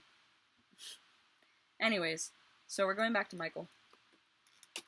Michael was my first love. Had a lot of adventures together. He was, like, the first person I ever really made out with. Not gonna that time when I was 6, I was, like, stupid. And it didn't actually last that long. But he was, like, the first person I ever, like, French kissed. Then when we were 13, I did my first thing. It wasn't sex fully, but, like, we were in the woods. Just imagine a bunch of trees. We were in the woods, and it was, like, November, so it was really cold. And I was sitting up on, like, a ledge. There's, like, other ledges. It was, like a sewer drain thing. And I was, like, sitting up here on the ledge. And I was like, damn, it's pretty cold, huh? And he was, like, sitting down here. And he's like, yeah, I guess so. Maybe we should head back. And I was like, fun fact, did you know the vagina is the warmest part of the body? And he was like, I didn't know that. And I was like, yeah, maybe if your hands are cold, you should warm them up. That's, like, the best pickup line I've ever had. Another one of my pickup lines is, I have a Skyrim tattoo on my ribs, and when I wanted to send someone titty pics, I'm like, hey, do you want to see the Skyrim tattoo I have? Anyways, so I was like, yeah, just go ahead. So we did that. Then when I was 14, I lost my virginity because we were watching Finding Dory, and for some reason, that just really got us going. So we're not going to talk about kids having sex, but just imagine 2 people watching Finding Dory. This is us cuddling. This is not us having sex yet, okay? So we were watching Finding Dory, and it's funny because I lost my virginity to Finding Dory, and then with my next boyfriend, I was like sad, and I was like, I never got to see the ending of Finding Dory. We should watch it together. And then that boy lost his virginity to Finding Dory. And then with my third boyfriend, I was like, we really need to finish this movie. And then he lost his virginity to Finding Dory. Like, come on! I stopped, I gave up. To this day, I have never seen Finding Dory past, like, the first few minutes. So, and I probably never will, because apparently Finding Dory just really fucking makes people horny. So, while I was dating Michael, there was also a time where, maybe it's because, like, my BPD was kicking it, I don't know, but I was very self-absorbed. It was like a little, there were breaks in my depression where, you know, the mania, where I'm just like, I'm fucking awesome! And there was this day where I came into school, and I had planned to marry myself. So this is the bleachers. We were in the gym before, like, classes started and stuff, and I had planned this all out. Like, I came in like, a white dress. I looked hot as fuck. I was, like, super ready. My hair was done up. And I was like, I'm gonna marry myself today. Like, fuck Michael. I have a boyfriend still, but he's, like, a side hoe to my relationship with myself. And that's, like, the energy I still need to have. I guess to this day, I'm technically married to myself in an unofficial way. So I haven't married anybody else. But anyways, so I came in a white dress. My friend's mom was the assistant principal. So this was, like, a big deal. Like, the principal knew about it. And I was, like, literally having a wedding in the gym in front of everybody. Like, it was so weird. Like, this is why I get bullied. But anyways, so my friend, the assistant mom's principal, brought in, like, this giant fucking stack of cupcakes. It was supposed to be, like, a wedding cake, kind of. And I had a fucking Spider-Man, like, toy on top. Like, a big-ass action figure that was, like, this big, sitting on the stack of cupcakes as, like, my wedding topper. Because, I don't know, Spider-Man's my favorite superhero, and I'm Spider-Man, basically. I feel like I would be Peter Parker if I was in a superhero movie. Anyways, slash comic, slash anything, I love all of it. Anyways, so I was gonna marry myself, and my said friend, we'll call her Bella, whose mom was the assistant principal, she literally had to get on her hands and knees in front of everyone and hold up this mirror so that I could read vows to myself. I wish I still had them. It was just so powerful about self-love and shit, and not needing it for SDR face. So she, like, held up a mirror, and I literally read vows, and she brought in, like, flowers. And also I had a bouquet, and, like, also my other friend, we'll call her Addison. Addison, we had, like, these jokes where we were all, like, a family. I don't know if, like, you had that in school, but, like, there was, like, a mom, a dad, and, like, kids and aunts and uncles that were, like, in this fake family. And so Addison was my dad, and she literally walked me down the aisle. Like, this was all, like, big. And we had, like, wedding music playing off someone's phone, like the wedding march. So basically, in the middle of middle school, like, in front of everybody, I had a wedding with myself, and it's very embarrassing, but also at the same time, fucking iconic, and I love that story. So, we're gonna take a trip back to Michael for a sec. Actually, no. 12 years old. Pause here. So, about the same time is the first time, this is gonna be the worst drawing ever, that I had tried the devil's lettuce. Yes, that's right, I was 12. Anyways, I didn't start regularly smoking until I was like 13 or 14. Still not much better. But yeah, the first time I tried weed, I was 12. And basically, the first hit of weed that I had ever had was this boy, like, you know where you, like, can blow smoke into someone's mouth? It's kind of cute in a relationship for stoners, but, like, it wasn't my boyfriend or anything. It was just, like, a friend of a friend.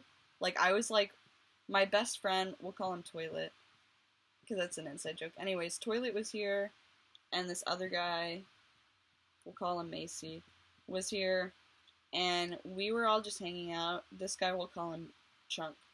Anyway, so Chunky, fucking put his mouth to my mouth, and blew smoke into my mouth. I think he had, like, his thumb over my lips, like a stage kiss. It was, like, but anyways, he blew smoke directly into my mouth, and I was like, whoa.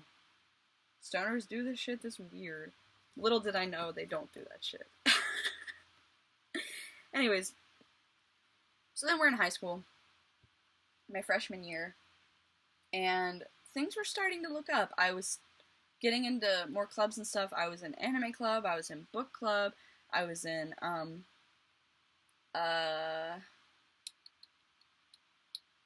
Young Democrats, like I was in a bunch of stuff. So like I was like things were starting to pick up, you know, after I married myself. Anyways, things were starting to pick up and I was feeling really happy, and then tragedy struck again. So Michael, he started liking a girl. We'll call her Sadie. So he broke up with me. And he, like, not that long after, started dating this girl named Sadie. But, oh, I forgot to draw my face. The day that we broke up, this is so toxic of me, like, this is the worst thing I've ever done, but I was also 14 and really mentally ill. I'm not going to draw this part either. But the day that we broke up, I had tried to kill myself. And that was the worst way that I had done it, because this was 6 years ago, and this was my last attempt ever, but I had tried to overdose on, like, over-the-counter stuff, because I had never gotten treatment, so, like, I didn't have any prescription meds, I was not in therapy, didn't have a psych or anything, so I was really, really unstable, and I, like, had an episode, and I got, like, all of the medicine in the house, like, all the ibuprofen, melatonin, nasal decongestant, fucking all of that shit. It was probably like 1,000 pills, and I took all of that, and I basically blacked out for like 3 days, but I did wake up at some points, and I don't remember it, because I have a bunch of like texts from my friends. Some of them were pretty funny, though, in retrospect, like way after it stopped being painful and stuff. There was one where my friend was like, "Are you coming back to school?" Because I was, like I said, I was like passed out for like 3 days. My dad thought I had the flu. But anyways, my friend's like, "Are you coming back to school?" And I was like, "Is Hitler comparable to mustard, bitch?" And she was like, "What?" And like, the boyfriend, I had been spamming him the whole time, and he was like ignoring me, but he started answering when shit started getting really weird like that. Like, I was like, "I know why Romeo and Juliet killed themselves. It's because they didn't want to freeze in Mario Kart." And he's like, "What are you talking about?" And I was like, "Dude, I'm freezing. My temperature is only like 100. And he's like, "What?" And he was, it was rough. And basically, before I passed out, I remember throwing up for like 10 minutes straight, all over his hoodie too, that I still had his hoodie on, and I slept in that, in my vomit, for like 3 days.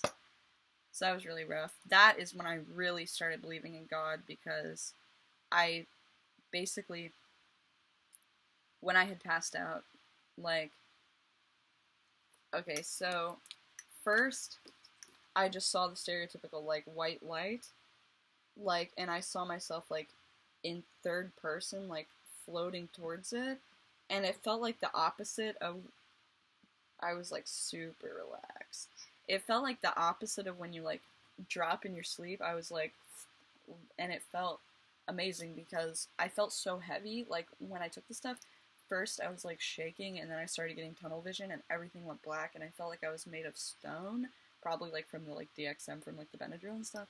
But anyways, I was, like, so basically imagine, like, robo-tripping, if you know what that is. I saw, like, the spiders and stuff. I climbed into bed, and so all of that heaviness went away. I felt so light, and I was, like, and, I saw the light, and then I remember that I was like, well, I can just imagine, like, whatever I want, so it kind of became, like, you know, the stereotypical, like, old man, like, I felt like I saw God in, like, the light. Imagine, like, an angelic, like, hard to decipher, like, vague idea of, like, an old man. And what I mean by imagine anything I want is, like, God isn't anything, so I was, like, trying to make something out of the light to make it make sense.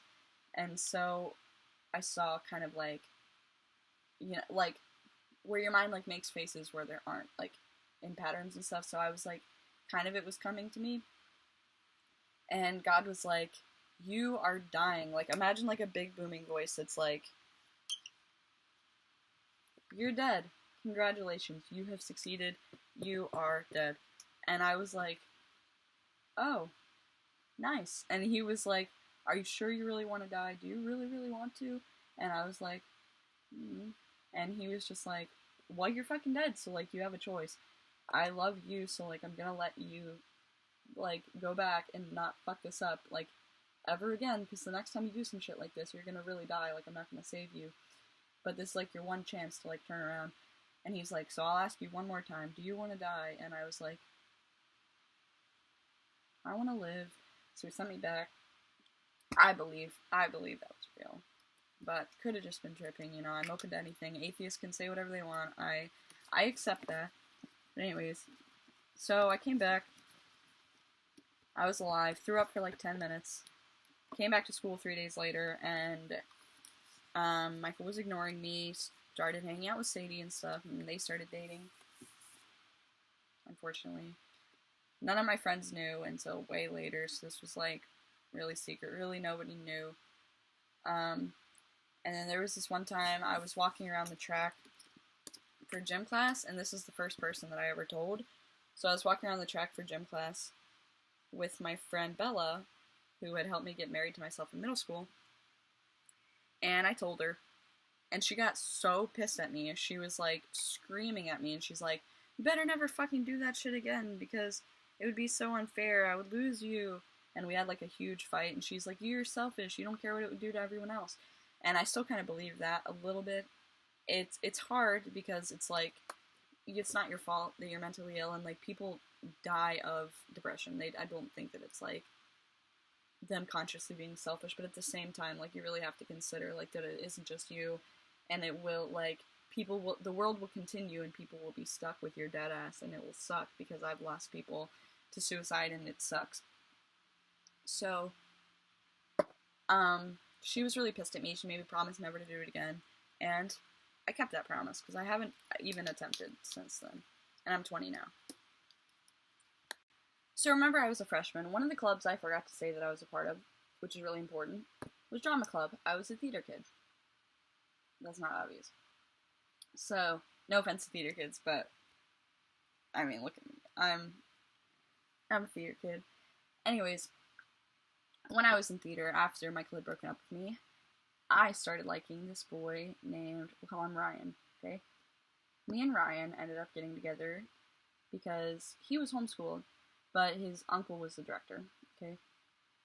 So, we started seeing each other, but then he turned out to be the most, like, hell I have ever experienced, probably. Just kidding, that's not true. That's really mean. But, well, he deserves to, you'll hear why he deserves me to say something like that, but not the worst, it gets worse. Basically, this Ryan character, we had a really toxic relationship. I was still depressed, and I was still, like, self-harming and stuff at that time. He threatened me a bunch, like, if I had done it, he would do this and this and that, or leave me, which is valid if it's hurting them, but it was, like, private. Like, I never even bothered him with telling him about any of my issues or anything. He just knew that I did. And I smoked weed, and he would threaten to, like, try to ruin my life somehow with that. Also, he would talk about my body a lot, and, like, how he wanted my body to be, and that I should eat this and that, and, like, not eat the stuff that I was eating. And just, I'm already really small, but, like, he talked about how small he wanted me to be and stuff, which I was already struggling with an eating disorder, so that was, like, really rough. And then he also had begun taking advantage of me. Like, this was the kid who lost his virginity to Finding Dory, too. But, like, there was one time in a movie theater he forced me to jerk him off. There were other times he forced me to give him oral, and, like, he would touch me, or, like, actually force me to, like, you know. So that was happening, and while I was with him, should never erase the stage, because we're back in the drama of drama club. While we were together, this was the summer, it led into the summer. So I had started helping with youth theater camp in my town. And so while I was there, I was helping with all the littles. I was in charge of, like, I was one of the people that would be on stage and, like, lead the really tiny kids around. So that was great. Another one of those people was this boy who we'll call Fangs, okay? That's another inside joke. So Fangs and me ended up getting a crush on each other. Oh no, because I was dating Ryan, right? And Ryan was also there. So, like, he knew, because his uncle was in charge of all this stuff, so, and his mom. So, like, he knew that stuff was going on. I ended up finally breaking up with Ryan and started dating Fangs. Okay. And this is where it kind of gets interesting. Because me and Fangs, at first, I feel like we had a really good relationship. He was, like, I still probably have some of my favorite memories I've ever had. I was 15 and we dated till I was 17, or almost 17. Maybe I was 17? I don't know, but it was like a couple of years actually. And I was like, those were your formative years, like 15 to 17. You're like really figuring out who you are and stuff. And so I really did discover who I was with him, but not all of it was good. We smoked weed a lot. I ended up getting him this like Jar Jar Binks. I can't even fucking draw Jar Jar Binks, but it's this like Jar Jar Binks pipe. It was actually pretty epic, but it's embarrassing. I have some good memories with him. Like, he's the one who got me into Star Wars. There was this time where we spent 2 days, just like laying in his bed, and I had never seen Star Wars before that, but we had like his laptop, and we literally just watched all of the Star Wars movies in like 2 days. So I really thank him for that.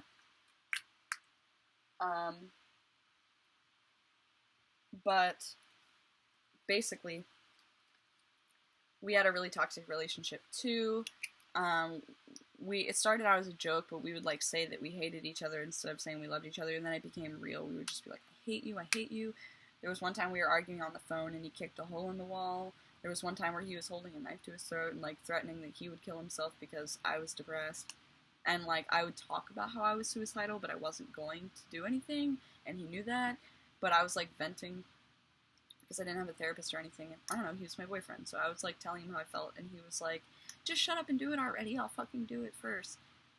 And all this stuff. And then, there was one New Year's, the New Year's of 2018, we were, at like a party in his basement with some of his friends, and that was the first time I ever had tried alcohol. My very first alcohol, this is terrible, was watermelon Smirnoff vodka. We also had Jaeger bombs, we also had like a whole bunch of stuff, little wine coolers and stuff that I had way too many of. So this was my very first party, really. Like, I don't know, there's some pals there. But here's the thing. So I had already gone through like a lot of, some abuse, so part of my thing was hypersexuality, so I really had a thing for his friend. We'll call him Harry, okay? I really had a thing for Harry. I was like obsessed with him. And so we were like talking throughout the night, and we convinced my boyfriend that we should all have a threesome. So that happened. And that's going to be important for later. So that happened. Also, that night was the first time I had ever tried nicotine, which, speaking of that, I want to hit my vape. So now you know I haven't quit. 5 years later. Anyways, this was how it started. Thanks, Fangs. Even though it's not really his fault. It was Harry. Anyways, thanks, Harry. So we were standing outside. This was after the ball had dropped. There were 5 of us outside.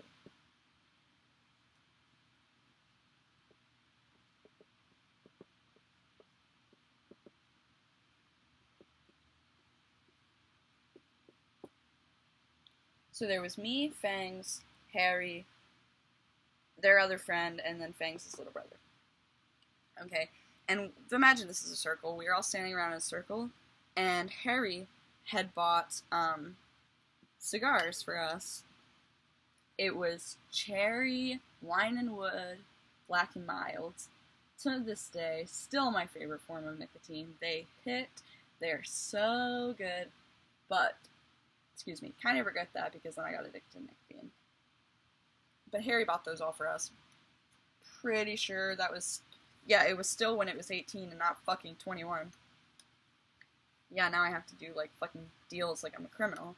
Anyways, so he was 18, they were seniors. I was a sophomore. So he bought cigars for us and to, like, celebrate New Year's. And, then it was, like, that same week, I was like, I want that again. I want that again! I like that buzz! It was the best buzz I've ever had! Little did I know that it's a stimulant and it helps with ADHD, but I felt very good and very, like, clear-headed and shit. I thought it was, like, a magical drug. So, I had begun, there were, like, the used cigarette butts in my dad's ashtray. I started with stealing those, and I had a ritual where every morning before school I would smoke a cigarette butt and I would listen to one of two songs. Had to be one of these two. It would either be Stale Cupcakes from Animal Crossing, which KK Slider, which to this day is my favorite track of music ever. Not exaggerating, Stale Cupcakes is so sad. It is a beautiful melody that is, like, tragically so powerful. But anyways, or Let It Be by the Beatles. So I would smoke those. Then I started stealing my dad's, like, from his pack. Because I was, like, 15, I don't know. It's awful, we all did that. Anyways, he had Marlboro Menthol Black 100s. So that was my first ever cigarette. It's kind of a harsh way to start. Started with those. And I remember Fangs had found out that I was smoking, and he, like, I brought some to his house and stuff, and I was, like, trying to sneak it. He found out that I was smoking, and he, like, we had a really sad time talking about it because we were in the same basement, and we were, like, hugging and crying on his couch because his dad had passed away from lung cancer, and so he's like, I don't want you to die like my dad, and, like, all of that stuff. It was really sad, and I was just like, I promise I'll quit when it's not fun anymore. And I did. I have quit multiple times, but I just decided that I genuinely like it and it helps me and I want to use it. So I do. I just decided I'm just gonna do it. I think it genuinely helps a lot of people. That's why so many people fucking do it. A lot of other people just get trapped like I did, but I know that it's like, I'm not exaggerating. I literally just could not, but my fucking, like, mullet, because I'm trying to get my hair out, too. Anyways. So that had happened. So let's skip ahead a year. This is the New Year's of 2019. Basically, Fangs had already been in college for about a year, obviously because he graduated in 2018. So we had been having a long-distance relationship at that point. Spam! Sorry, that's my cat. Come up here! Anyways. So that, it got even worse, because we'd basically just scream at each other on the phone all the time and stuff, instead of in person, which I guess isn't better, but it had led me to, I had been kind of promiscuous. I had been kind of seeing my friend, we'll call him Corey, behind his back, and then, like, just shit had been going really bad. Then that leads us to, like I said, New Year's of 2019, so this is probably where it starts getting, like, the most tragic. So, Harry was there again. They were, like, best friends. So, Harry was there, the other friend was still there, and there were some other acquaintances that I wasn't really close to. And I was, like, plastered. Like, I was, like, blacked out. I barely remember most of that experience. But then, Harry had gone to sleep, but we were, like, fighting, like, the whole day. Harry really didn't seem to like me much, because I was always fighting with his best friend and stuff. So we were, like, fighting all day, and he was saying some pretty mean stuff to me. And I remember, and, like, the time that my boyfriend had kicked a hole in the wall was, like, that week. And so he was still really pissed off at me instead of his friend, but, you know, blind loyalty and stuff. So I had went to go and try to find him to, like, he was living with my boyfriend, so I had tried to go find him to, like, confront him, and because I was drunk, and I was like, what's your fucking problem? So I went to go try to find him and talk to him / yell at him or whatever. And I made it to his room, and then I basically collapsed and like passed out on his floor. And he woke up, and he was like, "Why are you on my floor? Like, get out." And I was like, "I can't. I'm so tired. I gotta sleep." And he's like, "You're just gonna sleep on my floor right now?" And I was like, "Yeah." And he was like, "You might as well sleep in my bed." And I was like, "I don't know." And he basically like pulled me in bed with him. And then things happened that I didn't want to happen.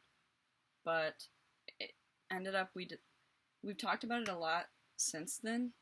And this is one person out of all of those people that I do forgive for I felt taken advantage of, but we were both really drunk, and also I didn't consent, but I also wasn't really coerced. I just kind of was like catatonic, like I didn't really do much. I just kind of laid there, and he, took my clothes off and stuff, and the whole time he was like, "Is this okay? Is this okay?" And I basically was like, "I don't know, I don't know, I don't know," but it kind of happened anyways, and then I fell asleep, but what we've concluded later is that, he, in his memory, that I really, really was into it, and we both liked each other, and like we had like talked some after that and stuff, and basically we had started falling asleep, and he like rolled over, and I was trying to make sense of it and like feel love somehow instead of just used. So I was like trying to play with his hair and stuff, and he was like, "Stop it! Like I don't like you. I don't care about you. Like stop. This is wrong." And so he like rolled over and went to sleep, and I like cried myself to sleep and passed out. My boyfriend came upstairs, found me, carried me to his room, and was like, "Why were you in there?" And I was like, I honestly don't know. Like, I don't know what happened just now. And so he took me into his room, and he tried to have sex with me, and I was like, I don't want to. Like, I was like crying, and I was just like, I couldn't explain what had just happened, but I was like, I don't want to do this. And he just basically was like, "Stop crying, it's a turn off," and then it happened anyways. And so that was like the worst night of my life, I think. And then I didn't tell him until like a week later what had happened. And he was mad at me instead of his friend. And we had a big fight. He almost broke up with me. And then when he talked to his friend felt really shitty and was like, "No, like that's rape. Like I raped her. I feel awful. Like you shouldn't be mad at her." But he basically held it over my head and said that I was like cheating on him and stuff, which I did, but not with that. And so that was really traumatic. And there were like times where he would say something like, "Suck a dick, apparently you do it for everybody anyways," and just basically that he hated me and stuff. So things started going really bad. We broke up 2 weeks later. I basically laid in bed for like those whole 2 weeks before we broke up, and like didn't get out of bed. I didn't go to school. The counselor sent a cop to my house for a wellness check because I emailed her and was telling her like I was feeling like that and I couldn't come to school. And so it was really bad. And then we ended up breaking up, and we didn't speak for years until way later. One time we hooked up, and it was only because we were trying to hang out to like catch up, I guess, which was dumb, and he cried and cried until I did it. So it was just not a good experience, but we didn't talk for years. I still talked to Harry because we ended up making peace with each other, and he still feels shitty to this day. Like I've mentioned it since, and he always apologizes profusely, and like it feels way different in my memories from the other experiences. It was really traumatic at the time, but now I can understand like what actually happened, because this is why you shouldn't be doing all that stuff when you're plastered, because like he genuinely didn't have a grasp on the situation either. We both barely remember it, so honestly our memories aren't fully trustworthy regardless. My poor baby with her asthma. Aw.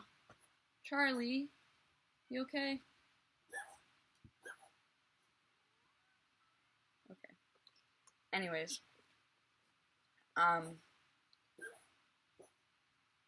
we have become okay with each other, but I'm still not really fully okay with Fangs because I felt like that was really shitty, and I felt like he should have been pissed off at his friend because his friend's pissed off at himself.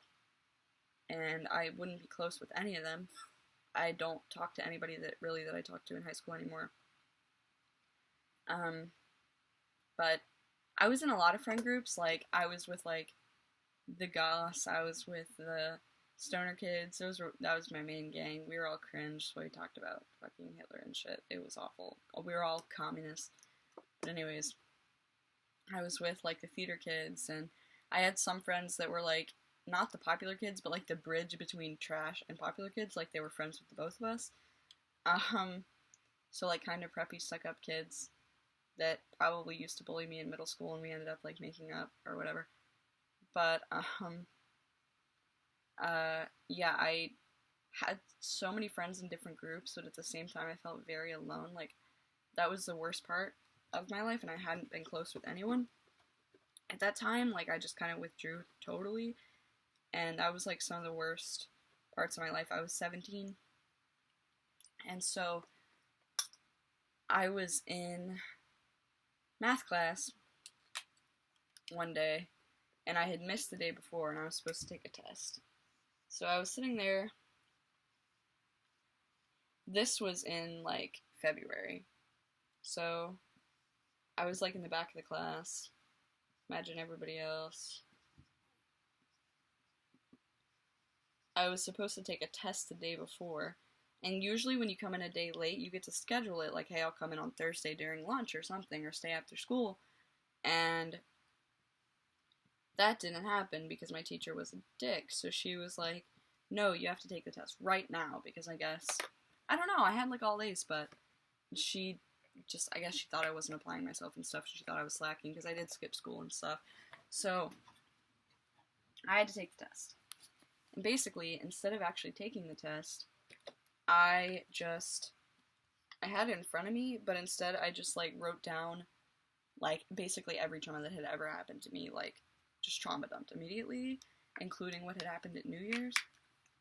And my teacher, instead of, like, coming to me and asking if I needed help or, like, reporting it to the counselor, she took it to the principal, and the principal, like, trying to get me in trouble for skipping, and she's like, she didn't even take the test, like, what is this? What is this? Why would she give this to me? And so the principal was like, holy shit, and he gave it to the counselor, and the counselor sent me to a mental hospital because I didn't have a choice or I couldn't come back to school. So, this is where we start our mental health journey, where I actually started getting treatment. It was a place called Brook Lane. It was also hell. This is fire. I was there for a week, and I felt like I got no help whatsoever. I basically just played Uno and Monopoly and made origami for, like, a week, and I still have some origami stuff that a boy there made me. His name was Austin, like, name drop too. I don't know what his last name is. We weren't allowed to say. His name was Austin, and I had a really big crush on him. He also colored a plush turtle for me, because we did coloring plushies one day. They were, like, white, and we had Sharpies. I still have it. It's right up there on my shelf. Rip Austin. He also made me a duck walker from Star Wars, out of origami paper. So I was there, nothing happened. I got put on olanzapine for bipolar disorder, and that's it. They were basically just like, I don't know, you're bipolar, you get depressed sometimes. But I got, like, nothing. They didn't look into my trauma whatsoever. I didn't get set up with a therapist. The only thing I had was a psych to fill the olanzapine, and that's all I was on for, like, 3 years. And then with the same place, seeing a different psych later on, when I was, like, 19 last year, I had an episode and ended up getting sent to another hospital last year in the spring because Brook Lane was full and it was an emergency. So I had wanted to attempt, but I didn't. But, like, I was really, really suicidal. So they sent me to this place called Indiana Center for Recovery, ICFR. And there's a lot to unpack here, so we're going to back up a bit. But when I was here, I got these are my current diagnoses. I got diagnosed with PTSD, borderline personality disorder. I still have bipolar disorder, child abandonment disorder, and substance abuse disorder. So things started coming together here, but we're going to back up a bit. So I was 19 when that happened, but I was 16 when I went to my first one. So when I was 16,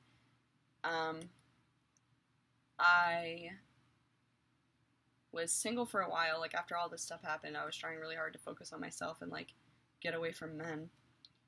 But when I was 17, guess where this comes into play? The grocery store. Food Lion, right? The logo is literally like a shittily drawn lion. It's like some Aztec shit, but it's like, you couldn't do a modern... Anyways. So, back at Food Lion, people here call it Food Dog sometimes. Or Food Town, that's what it used to be. Anyways, so I was at Food Town, and I had met this boy who worked there. We're gonna call him Patrick. I don't know. Nothing close, still. So this is where I had met Patrick. And Patrick was similar to how I felt about Michael. He was like the most beautiful boy I had ever seen. He had like really nice quiff. For some reason, I really big thing for quiffs. And I was like enamored with him. I basically acted like my mom. I was like stalking him. And we had started dating. We started dating January 3rd of 2020. So it hasn't been that long. We were together for like 6 months before he proposed to me, which is crazy because we were like 21 and 17, but actually it was a couple days after I turned 18. It was August 15th, my birthday's July 31st. So 15 days after I turned 18, he proposed to me. And I guess it was about 7. Well, no, because January. Well, it was the beginning of January. Anyways, point is, we got engaged, which was dumb. But we were really in love. But things started going to shit. Basically, we were like trauma bonded. We ended up having a really toxic relationship. I don't have any malice towards this character whatsoever. Patrick was really in love with me. I don't regret being engaged to him. I really thought I was going to marry him. But basically, we were substance abusing really bad. We were on acid like all the time, drinking all the time, smoking 24/7. Which I had kind of gotten in the habit of when I was... Oh! I totally missed a part. Okay. So after I went to the mental hospital, when I came back, I ended up dropping out of school and getting into an online school. And basically, when I was dropped out, I was just like high 24/7. But I still graduated on time with my online school. So it was when I was 17, because my birthday's in the summer. Anyways, that was while I was with Patrick. So we had met each other. We were dating. Got engaged. Things started becoming shit. Like, we were just fucked up all the time. We were always fighting. There were times where it got physical from both ends. And I think we're both equally to blame. Like, that's why I don't have any malice. It was just, we were both really mentally ill. I really hope he's gotten treatment. I really hope he's gotten better. He's engaged with a baby on the way now, so I really hope that he has a happy life. I know I've gotten better. Like, I feel the best I've ever felt currently, so... But it was a really hard time in my life. We broke up several times, but we ended up finally breaking up the summer of 2021. So it was like a year and a half that we were together. I had a lot of good memories with him. We went to the beach for his birthday that summer, and basically he complained the whole time because we did a bunch of fun stuff, and apparently he didn't want to do anything. He just wanted to go to the beach. So he complained because I paid for him to go to a haunted house and shit. Anyways, so, then, that same summer, I hadn't had a graduation because I was homeschooled, so I threw my graduation in the town park. There was, like, this really nice gazebo, so I did it on my birthday. So on July 31st, there was my 2 best friends, they're twins, they're still my 2 best friends, my ex, Patrick. There was my mom, my dad, my sister and brother. Oh yeah, I totally forgot. We are so behind on my mom's side of the story. I'll have to do that in a sec. Anyways, my mom and dad, my 2 half-siblings, which I just call my siblings, And then I invited my favorite teacher from before I dropped out of school, Miss H. She is still my favorite teacher of all time. She really inspired me because, like, that was when I was at my worst, and she supported me dropping out and everything. She really, like, saw how bad it was getting for me, and she told me that no matter what, I was going to be successful. She thought I was a really good writer. Like, it was AP Lang was what I had her for, and, like, everything I wrote, she was like, this is, like, better than I could write. Like, this is all fives across the board. Like, and, she basically said she knew I was going to be a writer someday, and she just really, it felt like she was the first person who really believed in me during that period of my life. I gotta let my cat out.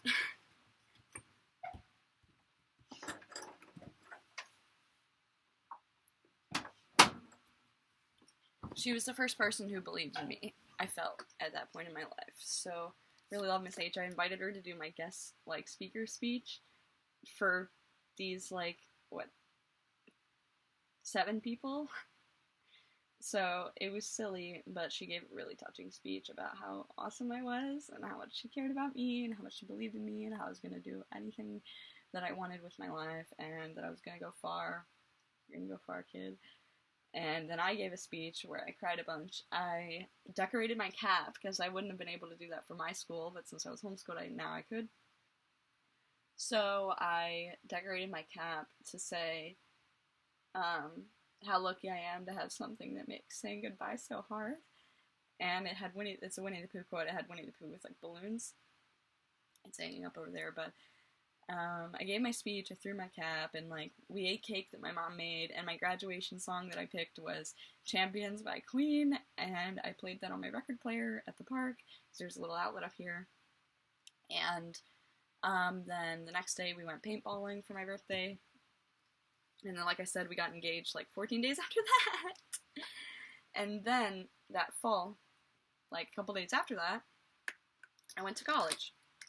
I went to Marshall University in Huntington, which, let's go back to our middle finger.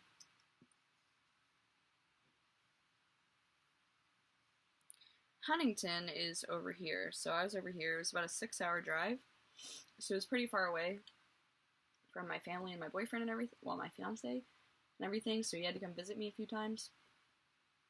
I have a lot of crazy memories from college.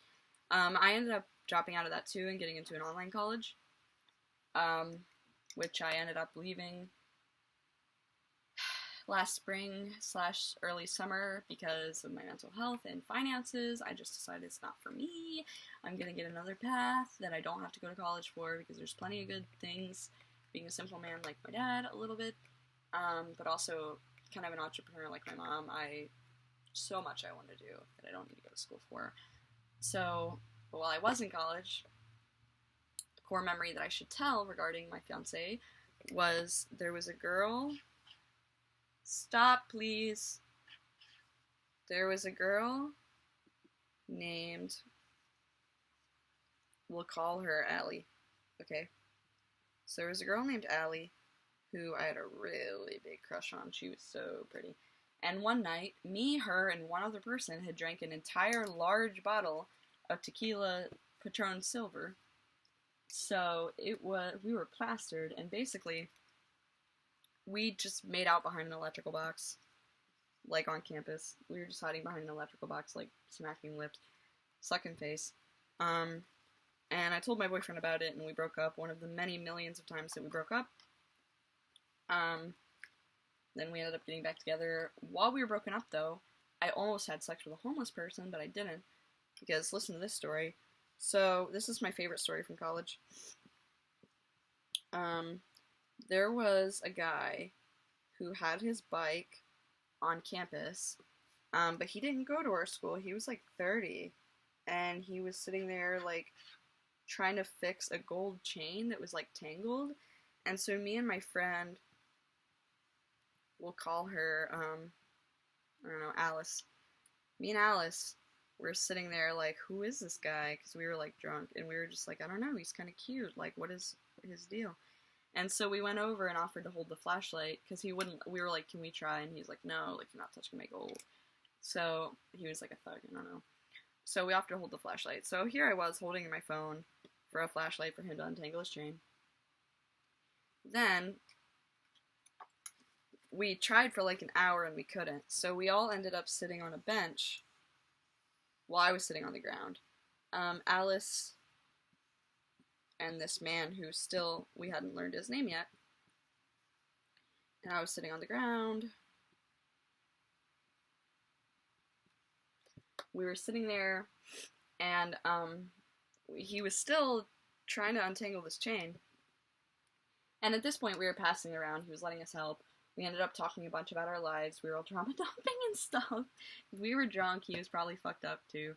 So we found out that he was, you know, hustling because his mom was, like, dying or something, and he needed money, and they were all homeless, and, like, so he was, like, selling dope and stuff. And then I kept saying bitch, because it's just, like, I call everybody bitch. So I was like, shut up, bitch, and, like, stuff like that. And he's like, call me bitch one more time and I'll pop your ass. And he was like, I literally have a gun on me. And I was like, okay, bitch, like, you're not gonna do that. And Jasmine was like, oh my god, like, stop. And then he reached into his pants, and I was like, stop it. And he was talking about how cute we are also. So he reached into his pants, and I was like, whatever you're gonna do, you're either gonna kill us or whip your dick out. Either way, please keep whatever you're about to pull out in your pants. He's like, you don't know what I'm about to pull out. So we were like, stop. So he pulled out his dick, and Jasmine immediately... Okay. So you know her name's Jasmine. Anyways, sorry for name dropping. You know her name's Jasmine, doesn't really matter. Jasmine got up and left.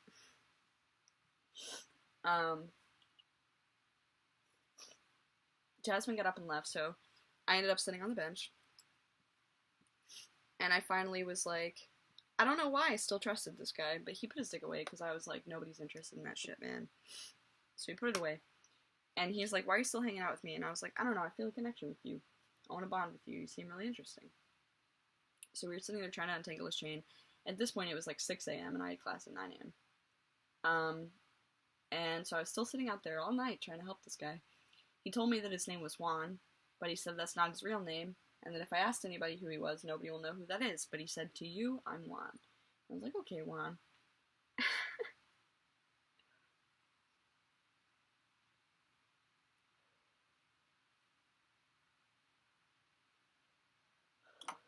So then, I was like, you know, you're kind of cute too, Juan. He had a tattoo of the shape of Detroit on his forehead. It was very weird. I should not have liked him. But anyways, we ended up bonding a lot, and I told him about my family who had been addicts and stuff. And how, hey, please stop scratching the door. Thanks. Anyways, and I told him about that, and like basically was like, I really don't think, like, I understand your hustle, but I really don't think you should at least sell heroin, like stick to like Molly or something for the college town. Please stop giving people heroin. And he ended up swearing to me that he would never ever sell heroin again. He swore on his dead brother. That actually is found out that he got this chain because a guy had murdered his brother and he murdered this guy, got the chain. I know, it's crazy. Anyways, it was like revenge for his dead brother. That's why he didn't trust us with it at first. But he said he swore on his dead brother he would never sell heroin again, and that he had been looking for a reason to stop because he felt really bad and awful because people were like, you know, depending on him and ruining their lives. And so he had been looking for a reason to stop. He basically said I was his guardian angel, and even if he never saw me again, he would never forget me, and he always liked me and stuff. And I was like, oh my god, like, this is one of the best nights of my life, core memory. And then he was like, do you want to fuck? And I was like, no, because I just got out of a relationship, and like, I think me and my fiance are gonna get back together soon, so like, because we broke up a lot, so I was like, I don't want to fuck that up. Like, I just fucked it up, so like, I want to get back together with him. And he's like, come on, live a little. Like, you don't owe him anything. He broke your heart and all this stuff. And I was like, I can't. But honestly, I should have, because that would have been an adventure. But anyways, I always keep condoms in my backpack, just in case I have an adventure like that. Anyways, so we didn't fuck, but I gave him my number on a little trash receipt that I had in my backpack. I gave him my number because he wouldn't give me his, and he said he would call me from, like, someone else's phone or something. He never called me, So, rest in peace, Juan. I hope he's doing okay. Think about him a lot. But that basically sums up my college experience. This part I'm also not going to draw. I need to backtrack for a sec. I forgot to say this. When I edit it, I could try to get it in the right order, but I don't really want to go and edit all of this because there's so much, so I'm just going to dump it all into the... I did this in clips, obviously, so I'm just going to dump it all into iMovie the order that it's in, and it's you know, this is going to be later in the story, but something I forgot to say about Fangs was, basically when I was 16, I'm pretty sure that I miscarried once because we had unprotected sex, but also that's another time that I felt really pressured. I did not want that to happen. Basically, he was, like, riding on the pull-out method, and, like, it didn't happen, so, like, I shouldn't have trusted that, you know, it's dumb. But I, you know, basically had been 999% sure I was pregnant, but, I ended up, like, my period was really late and stuff. I ended up finally having it, but it's hard to explain for anyone who doesn't, like, it was different. It was definitely something, not good. And the thing is that even though that was really traumatic for me and I felt very used, I was kind of growing attached to the idea, even though I was really afraid. And we had decided that if it was a boy, we were going to name it Coda, and from Brother Bear, because we were like 16, and it's silly, and my dad said always that I was going to have a boy first, so I was like, just like, it's Coda. And, so the name Coda is retired, and I kind of do like it. I will never name a kid Coda, as Coda. Just wanted to add that in there. But that's another reason why Fangs and my relationship was very, very traumatic. Also, one time when I was with Fangs, totally forgot this funny story. So like I said, it would be important later to my story. The thing that happened New Year's 2018, the 3-person party that I mentioned, happened another time, but this time with a girl. So this is the only gay experience I've ever had. Like, well, I've kissed a lot of girls, but the only, like, time I had ever touched a boob/pussy was this time. We had a threesome with this girl in the middle of the woods. I'm just going to draw us sitting on a blanket, because that's how it started. We were just, like, awkward. This is the girl. I'm not going to draw the sex. So we were all just sitting on a blanket. I'm not going to name drop her, but, she's awesome and reminds me of me, and I love her, so let's call her Beth as well. So there's Beth, and Fangs. I miss her. The other thing is kind of sus and grooming as well, because guess what? I was 16 and she was 24. But, you know, the only thing's funnier than 24, 25. But anyways, be a lot cooler if you did. Okay, sorry. The point is that those were 2 totally different off the wall. I obviously am very ADHD. I don't know what they were thinking when I was little. Point is, me had the hots for Beth. Beth had the hots for me. And he was kind of cheating on me with her.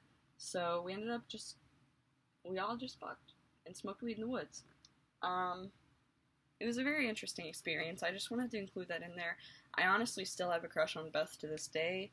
We were going to do stuff on our own, like in private, because we both wanted to have more gay experiences, but we never did. And that's heartbreaking. Maybe I should hit her up sometime. Backtrack to my relationship with Patrick. So early on into the relationship, I had an identity crisis, probably because I have BPD, that basically resulted in me being almost positive that I was trans. So I cut all my hair off and started going by Leo. I wanted just really bad to be a boy. I was living as a boy for a little bit. I got a binder. And basically Patrick was not happy. Patrick was really pissed off at me. He was mad that I didn't tell him sooner. He was talking about how we were engaged and he wanted a wife and he wasn't signing up to have a husband, even though he was bisexual, so I didn't really understand that a whole lot. But, like, he had boyfriends before. But anyways, I didn't really understand that a whole lot, but, like, it was a thing that happened. And basically, some part of the way through our relationship, I had realized that I wasn't, and I was just non-binary, so that's what I still go by now. Fun fact, I use they, them pronouns, but most people don't give a fuck. Sorry, I got really pissed off for a sec, so I had to turn off. I was gonna say that was a really hard part of our relationship because having someone so close to me not supportive of my identity, like, really was hard to process, and it made it even harder to figure things out or experiment even. And then after, like, we'll get into it. Later on, I had ended up experimenting more once we weren't together anymore. So, after me and Patrick had finally broken up, this is another really hard part that I don't really want to spend much time on, but it's probably, in my opinion, the most important part of my life so far, so, like, I want to talk about it a little bit. So after me and Patrick had broken up, I ended up getting together with someone that I had liked for a very long time. We had also worked together at Food Town, and, let's call him BJ. Me and BJ had flirted off and on for a very long time, but the problem is that he was, like, 8 years older than me, and so when I was a minor, he didn't really enable me much because I was like 16, so he was like, please check back in when you're an adult. So I did. I was 18, and I was like, hey, come on, buddy, let's go on a date or something. So I went over to his house, and I shit you not, like, the very first thing, I came over, and he was watching Scott Pilgrim vs. the World. Let's just draw a little world, I don't know. So he was watching Scott Pilgrim vs. the World when I got there. He was just literally chilling on the couch, and I didn't know what to do, so I literally came in, and I just immediately snuggled up onto him and was watching the movie with him, and then we ended up having sex to Scott Pilgrim vs. the World. Nobody lost their virginity because we were grown adults. No offense to anybody who's a 40-year-old virgin, but as I was saying, we'd both had some life experiences. So we randomly fucked Scott Pilgrim vs. the World. That was like our first. And then we played Doki Doki Literature Club and watched Naruto also. Very touching, weird experience. We had only dated for a little over a month. Before, like, we had some really good memories. We one time we were at Golden Corral, and, like, I was basically dressed like a stripper. Like, I didn't mean to, but, like, I have a lot of different styles. So I was wearing, like, fishnets and, like, this crop top and, like, booty shorts and combat boots and stuff. And there was this lady, like, staring at us, and he was just hyping me up. And, like, then we went to mini golf, and I was the most shit at mini golf. I was, like, bouncing balls off the walls and shit. But I ended up making some weird trick shots on accident. But I had a score of, like, there was only, like, 8 holes, and I had a score of, like, 40-something, I think. So it was not good, but we were both really sad, and so a lot of times we were just hanging out and, like, day drinking and, like, playing Minecraft and watching Naruto. He really wanted me to watch it, and I said I would finish it even after we broke up, and he wanted me to finish Doki Doki Literature Club even after we broke up. But the thing is that we didn't really break up. We had just taken a break because of his mental health and my mental health. We wanted, like, some time to just spend some time by ourselves and not have to worry about supporting each other. And the last day that I ever saw him, we were sitting on his couch again. He had, like, an L-shaped couch, and he was, like, crying. Wait, this isn't the last day I saw him, this is the second to last time I saw him. So the second to last time I saw him, I came over, and he was already crying when I got there. He was already, like, drunk from day drinking, so I got some to drink, and I was, like, holding him. Like I said, this was a really rough time in both of our lives, so why are we smiling? He was crying, and I was holding him, and that was the first time that I said I loved him. Like I said, we'd been together for about a month, a little change, and so I said that I loved him, and he was like, I don't know if I can say that, because, like, he said he doesn't know what it means anymore, and that he has a hard time saying it to anyone anymore, but he's like, describe, like, how you feel, like, what do you mean that you love me? And I basically explained my thoughts on love. It was getting kind of long, so I don't want to go into all my beliefs on love, but he was like, yeah, I feel the exact same way, but, like, I just don't want to use that word yet, so, like, I'll say it when I'm ready. And I was like, of course. And then I was like, what should we say instead? and he was like, let's just say that I hate you. And I was like a little triggered because I was like, that's gonna go badly, but it didn't. So I was like, yeah, I fucking hate your guts. And he's like, I can't stand you. I've never hated anybody so much. And there was this one time, there's this overlook in my town. Just imagine like a guardrail, and like imagine the sun setting. And there, you know, those little like road signs that have like stuff about like towns and stuff randomly. So our town has a lot of those because our town is Berkeley Springs is supposedly known for its magic water that has like healing properties and stuff. That's why it's called Berkeley Springs, because of our springs. Anyways, so I ran over, we parked our car over here.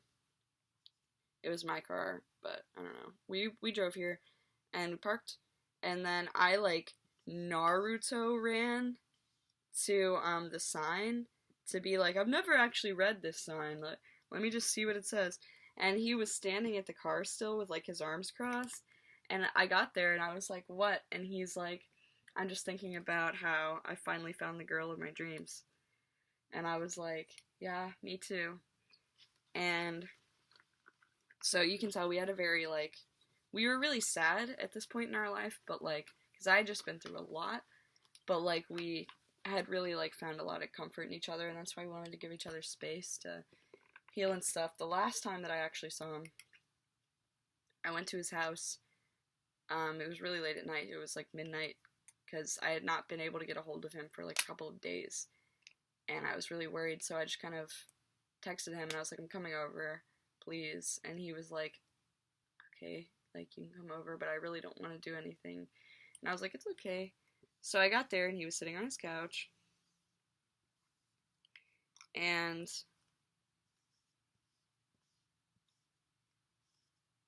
he was watching iCarly.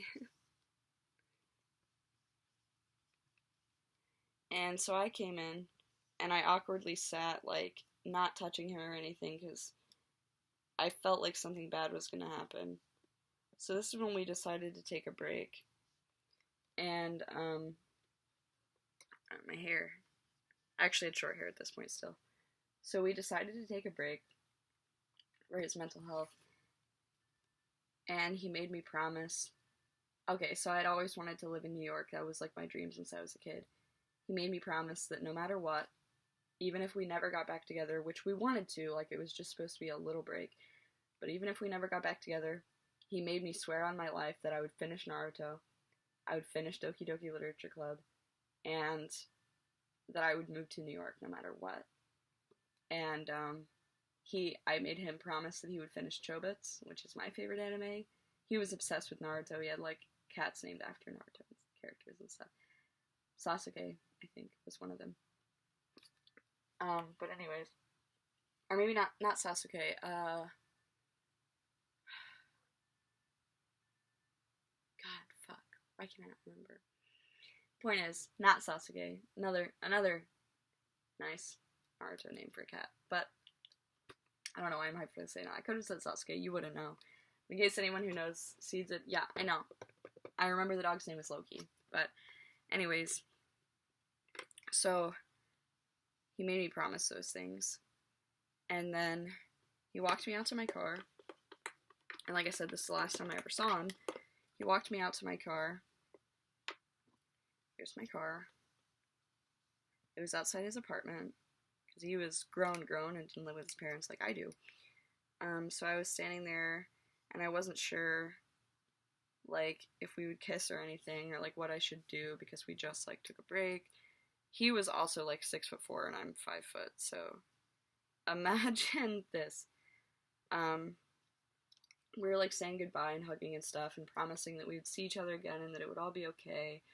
And I promised him also that I would not talk to Patrick again, and not get back together with him, and that I would wait for him. Like I said, that I would never go for anybody else, and that if it wasn't him, it would be nobody.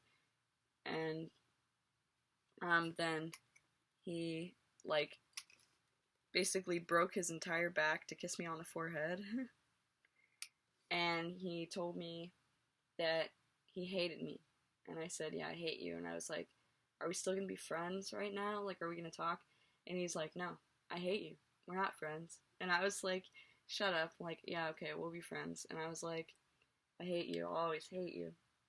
Something like that. And he's like, yeah, I'm always gonna hate you. Can't stand you. And then I left.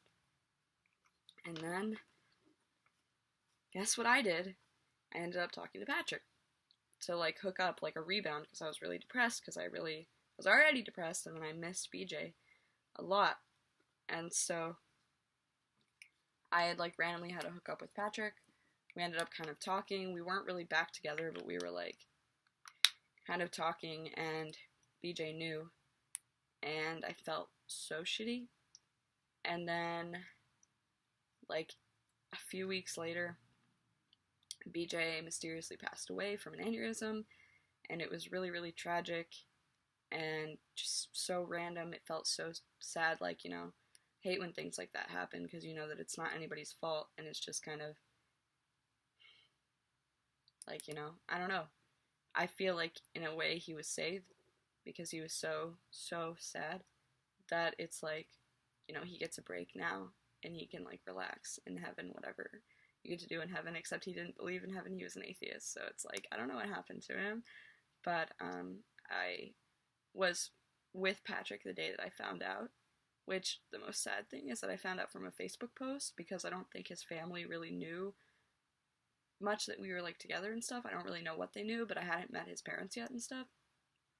So, well, I met them, like, in the grocery store and stuff, because it was a small town, but, like, since we had been dating, I never really properly been introduced to his family and stuff. So, nobody told me, and I was with Patrick, and I was, like, half asleep, and I had gotten on my phone, and the very first post I saw was his obituary, and, like, his dad announcing it to everybody.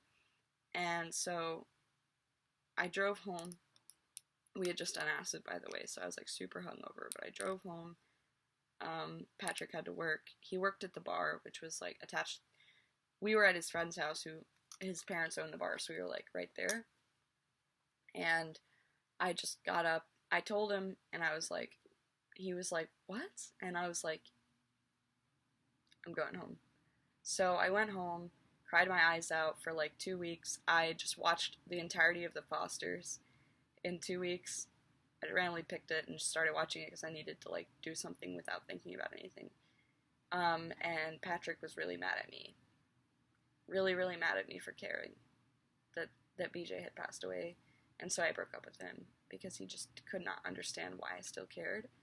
And I still have BJ's hoodie, and I slept with it every night since then until recently. And so, yeah, I think that's the hardest part to talk about like any of this, which is surprising because I've said a lot of really hard stuff. Another thing that I wanted to add that's the hardest part about this that most people don't know, and it's really hard to talk about, what a lot of people might not want to believe, but what I believe is that it's possible that it could have been intentional in some sort of convoluted, smart way that would cause something like that, because I know that we're both very intelligent, and we both talked about if we ever really did off ourselves, how we would do it, and how my plan was to do something with Foxglove to cause a heart attack, and he was talking about a lot of stuff that he would do that would cause similar things, and he always said that if he killed himself, he would make sure that he died at work as a prank, because he fucking hated working, and, like, the jobs that he had, I mean, he fucking hated his job, and always complained about it, and he always said that if he died, he would die at work, and he randomly had an aneurysm at work. So, it's like, I want to believe that it was random, and, like, an act of God, but also at the same time, I feel like I know how sad he was, and he told me all of his plans, and it's kind of exactly what happened, and so, it's like, I live with this guilt, kind of, that I know it's not my fault, especially because it's probably just random, but it's like, I just feel like it had something to do with me because of the shit that I did, so it's really hard. Okay, so I know this looks really awful. I did not know how to draw a black person with whiteboard marker and make it look okay. I'm really sorry about this. But anyways, we're going to fast forward through this part really fast. After that all, I had been single for like a few months, and I basically became hypersexual again and was just like losing my mind, missing BJ and Patrick and just a whole bunch of things. So I dated these 3 people for not very long. This, we're gonna call him SpongeBob, because he lost his virginity to like SpongeBob. I feel bad, but we'd only dated for 3 weeks, and I just wasn't feeling it. We were very different. This guy, we're gonna call him Campbell. Okay, Campbell was really great. He was a big nerd. We had sex to like a Pokemon movie. We had a picnic, a ghetto picnic we called it. We went to Dollar Tree and got like a bunch of off-brand stuff like galactic brownies and chicken flavored biscuit sticks, and like it was just very weird. Then this one we're gonna focus on for a little longer. I also only dated Campbell for 3 weeks because I've actually discovered a method.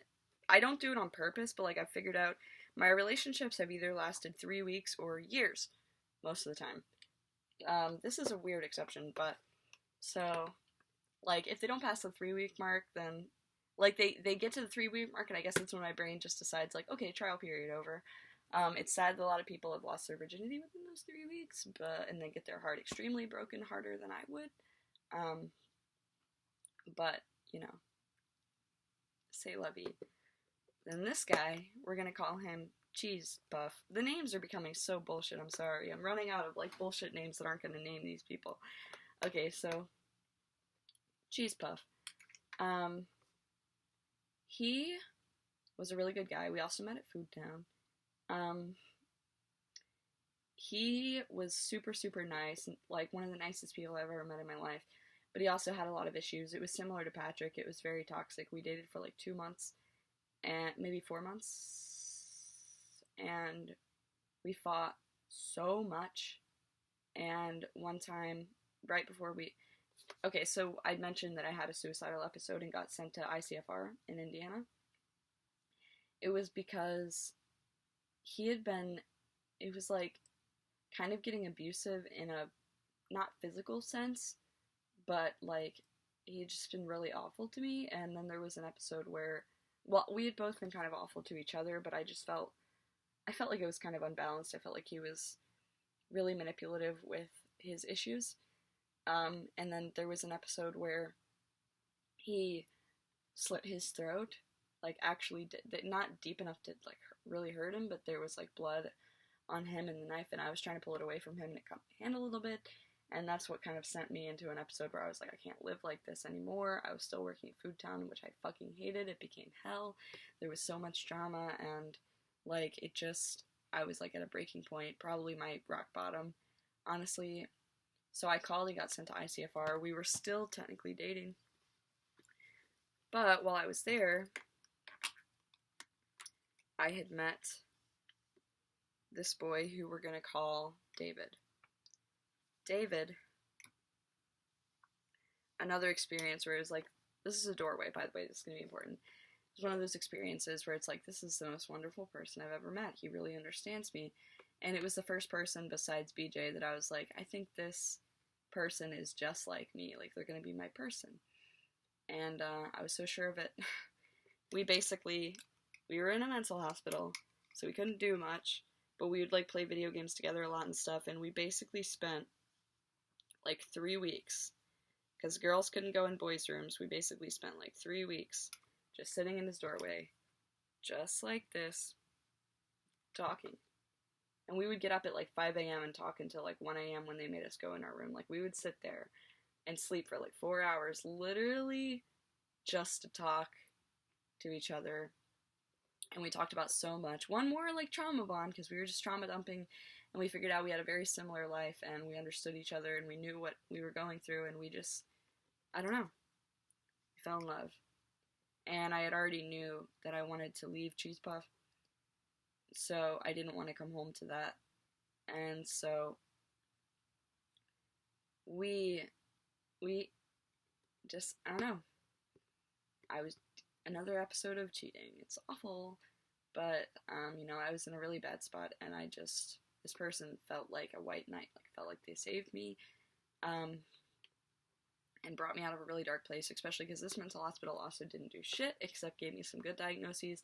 There was like no therapy, nothing. I didn't learn anything whatsoever. Me and him basically led the groups because we knew way more than anybody else did, and the teacher actually liked what we said more than what they were saying, so we basically led all of the groups, even though we were patients. We learned absolutely nothing because we did more self-help than they could ever do for us.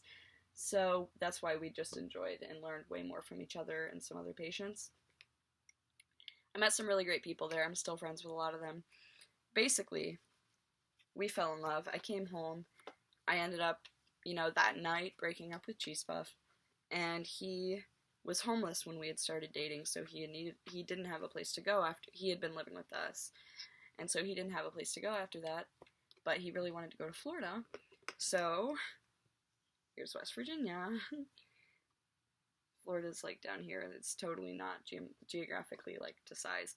But he moved from here all the way down to Tampa because my dad bought him a bus ticket. And that apparently saved his life because he now is in school again. He's working really hard.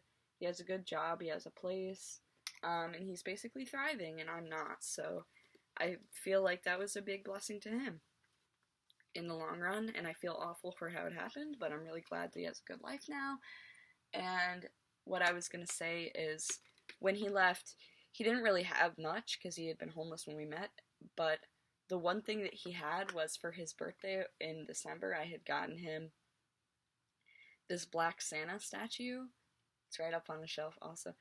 And so that was like one of the only things he owned, and when he left, we were on good terms. Like, we did not hate each other or anything. When he left, because he totally understood, he wanted to leave the Black Santa behind, and I was like, why? It's like one of the only things you have. Like, I want you to have it. It was for you. And he was like, you're gonna need it more than I will. And I was like, what does that mean? It's just Black Santa. And then, that's gonna be important later, okay? So, you're gonna need Black Santa more than I will. That's important. So then, me and, what did I decide to call him? David. So me and David, we ended up becoming e-girlfriends, and we basically lived on the computer, like e-girl, e-boy, Discord relationship. We did that for months, and then I ended up moving to live with him in New York, because that's where he was from, and I always wanted to live there, and there's an important part to the story. I had started working at the local Subway. And while I was working at Subway, I had met this boy who we're gonna call Mick. So me and Mick had started talking and things, and me and my boyfriend decided to try polyamory because we were long distance, we couldn't do anything together, and it was hard, and also we both were kind of whores, and we wanted to try polyamory for like our whole lives, and we never got the chance to, so we kind of were like, hey, let's try, like, you can go meet some girls. He never actually did because he's weird, and nobody ended up liking him, I guess, but, I mean, I loved him, and I don't wish any ill will on him either, but it's gonna get really complicated, so I ended up starting to date Mick, but the thing is that Mick, I was 19 and he was 16, and that would have been normal in high school, because if I hadn't dropped out, I would have been a senior when he was a freshman, and I did the same thing. I was the younger person, though, but when it's a boy and a girl, it sounds the same, but I was 19 and he was 16, but his mom did not like that, so she came in one day when I was working, and in front of everybody, yelled at me, called me a pedophile, said she was going to ruin my life, and basically was like, I'm not going to arrest until everyone in this town knows that you're a pedophile. I'm going to, like, get you fired and get you arrested and all this stuff. And I was like, I'm pretty sure it's protected by Romeo and Juliet law, but I know if the parents throw a fit, it's possible that I could get in trouble. And I freaked out. And my boyfriend's family offered for me to come stay with them. So guess what? I moved, but it's not where I live. I live in the Thumb. I moved from here up to, guess what? My favorite place in the world, New York. It was the best thing that had ever happened to me. I felt like it was a blessing. I got to see New York City. I felt like a weensy little ant compared to, like, the fucking skyscrapers of Manhattan. I had never seen anything like it. They're fucking taller than this, man. They're like off the charts tall. But and like the cathedrals and stuff, I had never seen anything like it. It felt like the future, and that's just exactly how I imagined it would be. It was everything I thought it would be. He lived upstate, not New York City, but he lived in the capital region. We lived in the capital region, but I had always wanted to see New York City, like ever since I was a kid. I wanted to live in Rochester, like my grandparents and everybody. That was my dream. But so yeah, I got to go there. I got to see so many amazing things, and everything was going really good.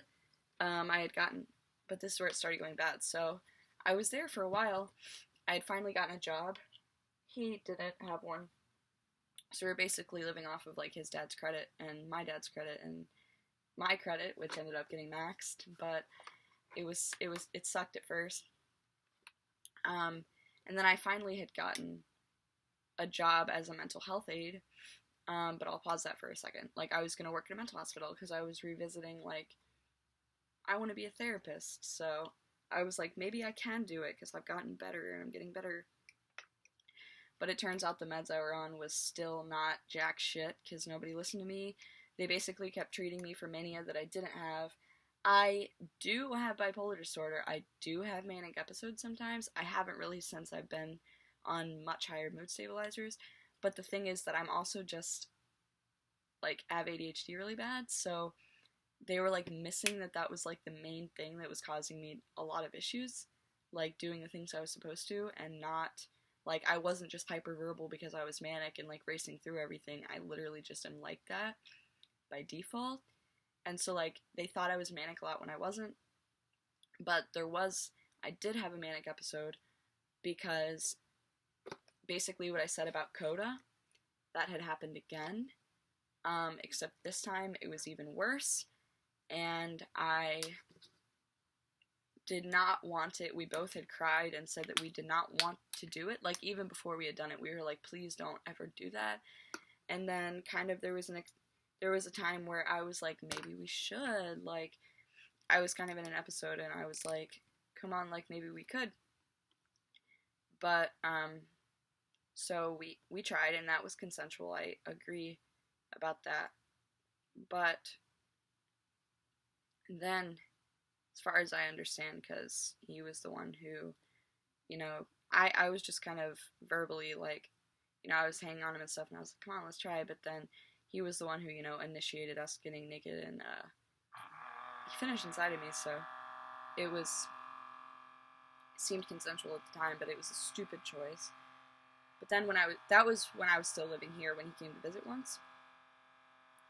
Whenever I lived in New York,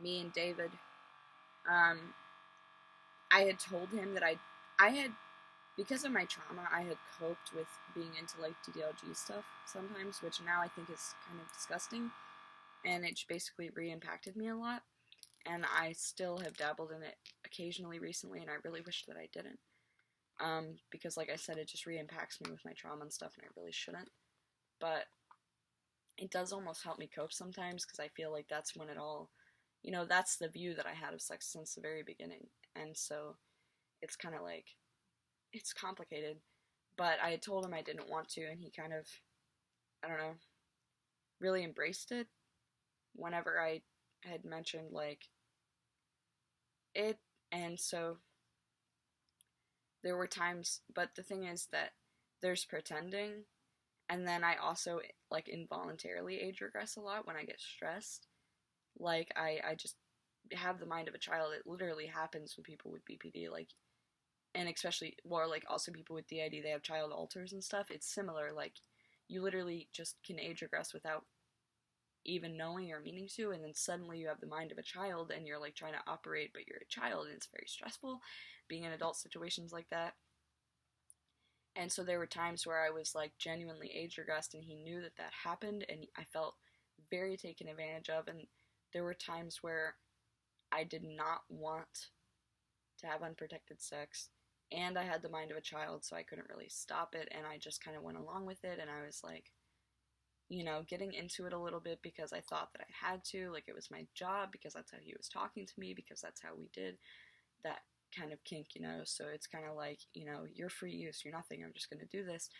And he said, like, that he just couldn't help but try to make me a mother because he was in love with me. So basically that happened again, but then when I thought I was pregnant, he just basically cried all the time and said that it was my fault and that he never wanted to have a kid, and that, basically acted like I was evil. And, like, I tried to tell his family my side of it and how I felt like it happened, and felt like nobody was on the same page, and I felt like I wasn't being listened to or heard. And, there was some sort of belief that I was not aware of when I was lucid or not, and, like, all of this stuff. He convinced me that I had DID because I had talked about, my experiences with different things that, with BPD, and for some reason we came to the conclusion that I had DID when I totally didn't, and it was in the middle of a manic episode, so, like, of course I was going to believe anything anybody said to me. But the thing is that, so they were under the impression that I had that, but they were also under the impression that, like, I would, like, would have psychotic episodes and not know what reality was, and thought I would, like, dreams were real and things like that, and that is not true. I never said anything like that. So I don't know how that assumption started, but they basically, I felt like it was they were under the impression that what I said couldn't be trusted, and what he said was reliable. And so he even admitted to me that he white lied to them a lot, and, made it seem like things were either consensual or I pressured him to make him seem, like, get out of the blame of some of the stuff that he did. I felt like a lot of toxic stuff also happened in the relationship. Like, he also talked similar to, what did I call him? The boy after my first love, remember, who, like, had taken advantage of me in the theater and stuff. That boy, he was similar to him, where he talked a lot about what he wanted me to look like, what he wanted my body to be like, and showed me when we were on Discord a lot of images about, like, girls' body types and stuff that he wanted, and try to control what I eat, I felt like. And he also, like, told me that the way that I spoke, instead of just thinking I had ADHD, he said that it was a trauma response, and that I needed to, like, speak less and try to teach me how to be concise, because he said nothing that I said, like, half the stuff I said nobody wanted to hear, and that made me get worse, and I was trying to find a way to talk less. And then in my episode, I basically came to the conclusion, I don't need to talk, I just need images. So I was, like, putting stickers on stuff, but I didn't hurt anybody. I was just sitting basically up in the attic. That's where I started basically living. Like, I became so unhappy that I couldn't sleep in bed with him. Like, I felt so unsafe that I started sleeping on a mat in the attic. And, like, I took the bed topper off and, like, sleeping on the floor in the attic with, like, the soft topper thing. And he had slept with me a couple of times, but mostly I just slept by myself because he complained about sleeping on the floor and stuff. Tried to get me to come back to the bed, but I couldn't. And, so then, I came to this conclusion. It was my first day at work, and I was signing my onboarding stuff, and I was writing my name, and I just felt so icky. Like, I was like, I don't even want to think about my existence. Like, I don't want to write my name. I don't want to be anybody. I just want to, like, basically I felt like I had, like, kind of an episode where I just wanted to, like, die.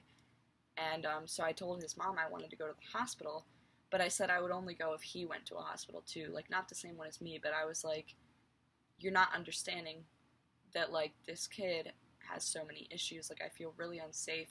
I have never been so unstable in my life. I have never had an episode like that, but it was just so hard. Like, we were best friends, and I don't wish any ill will on him either, but we were both so sick, and it was so hard that it was honestly, like, the most toxic relationship I've had, even though I still have so much love for him in my heart. But it's like, because it was just recently, I just came home in November of 2022, so, it was really hard, and I was trying to explain, like, this kid needs serious help, but they basically, once I got in there and I realized he wasn't, I was like, I don't want to do this, like, it's not fair, like, I just want to go somewhere else, like, I want to move out, I don't know, I don't want to go to this hospital, I don't need to.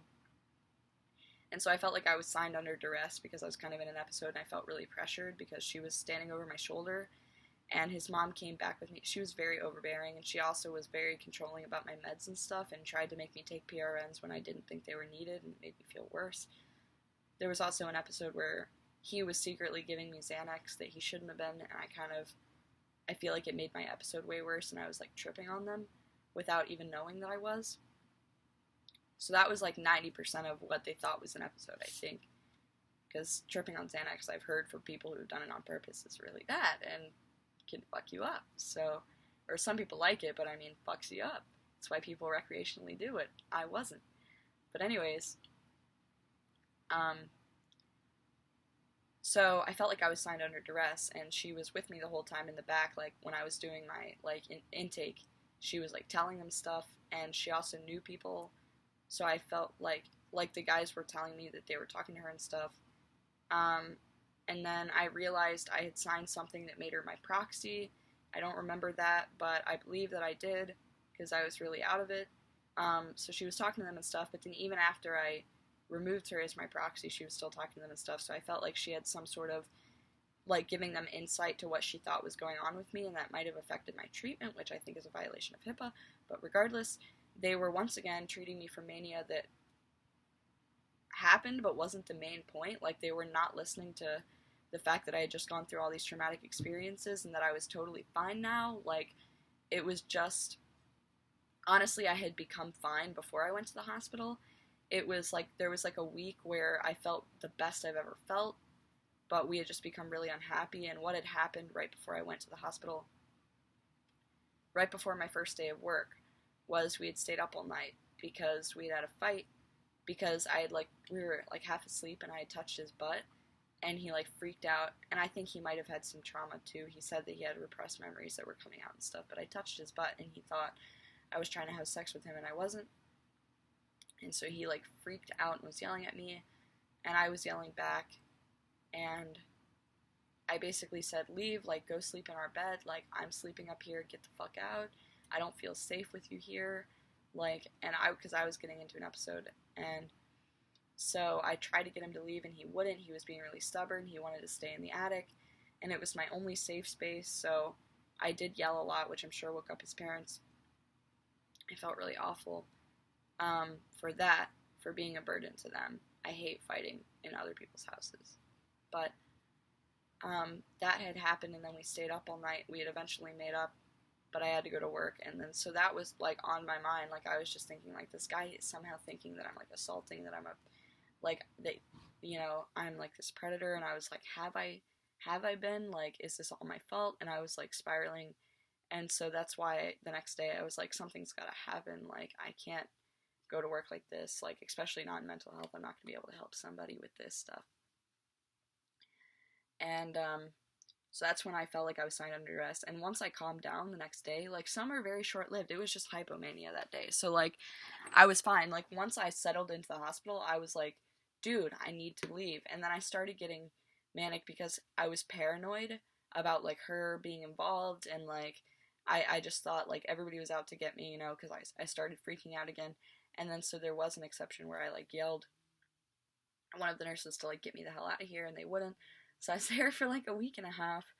And then when I got out, 4 days later, I got out on Halloween. We did celebrate Halloween, but there was another big fight that day. 4 days later, they kicked me out, and I had to come home.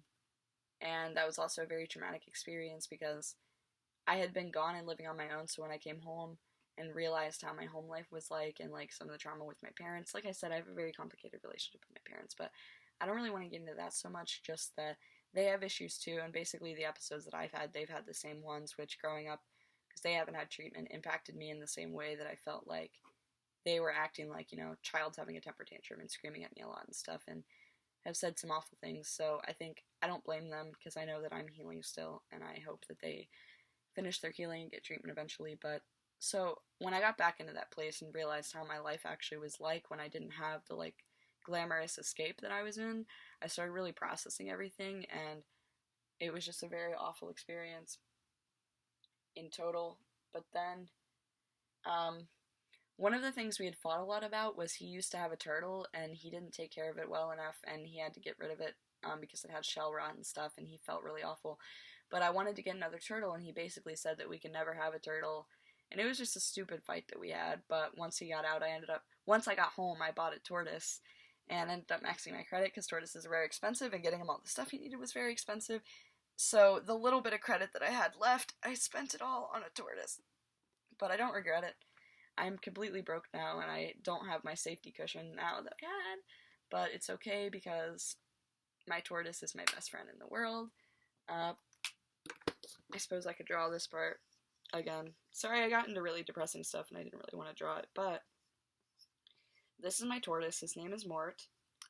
His real name is Mortimer, but I call him Mort. Suppose we could draw his, like, little scales, or whatever they're called.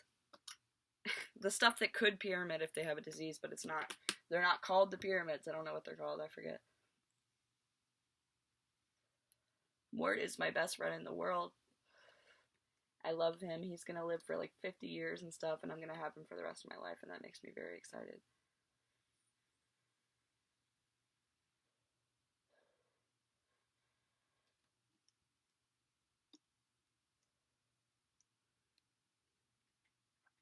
Hold on.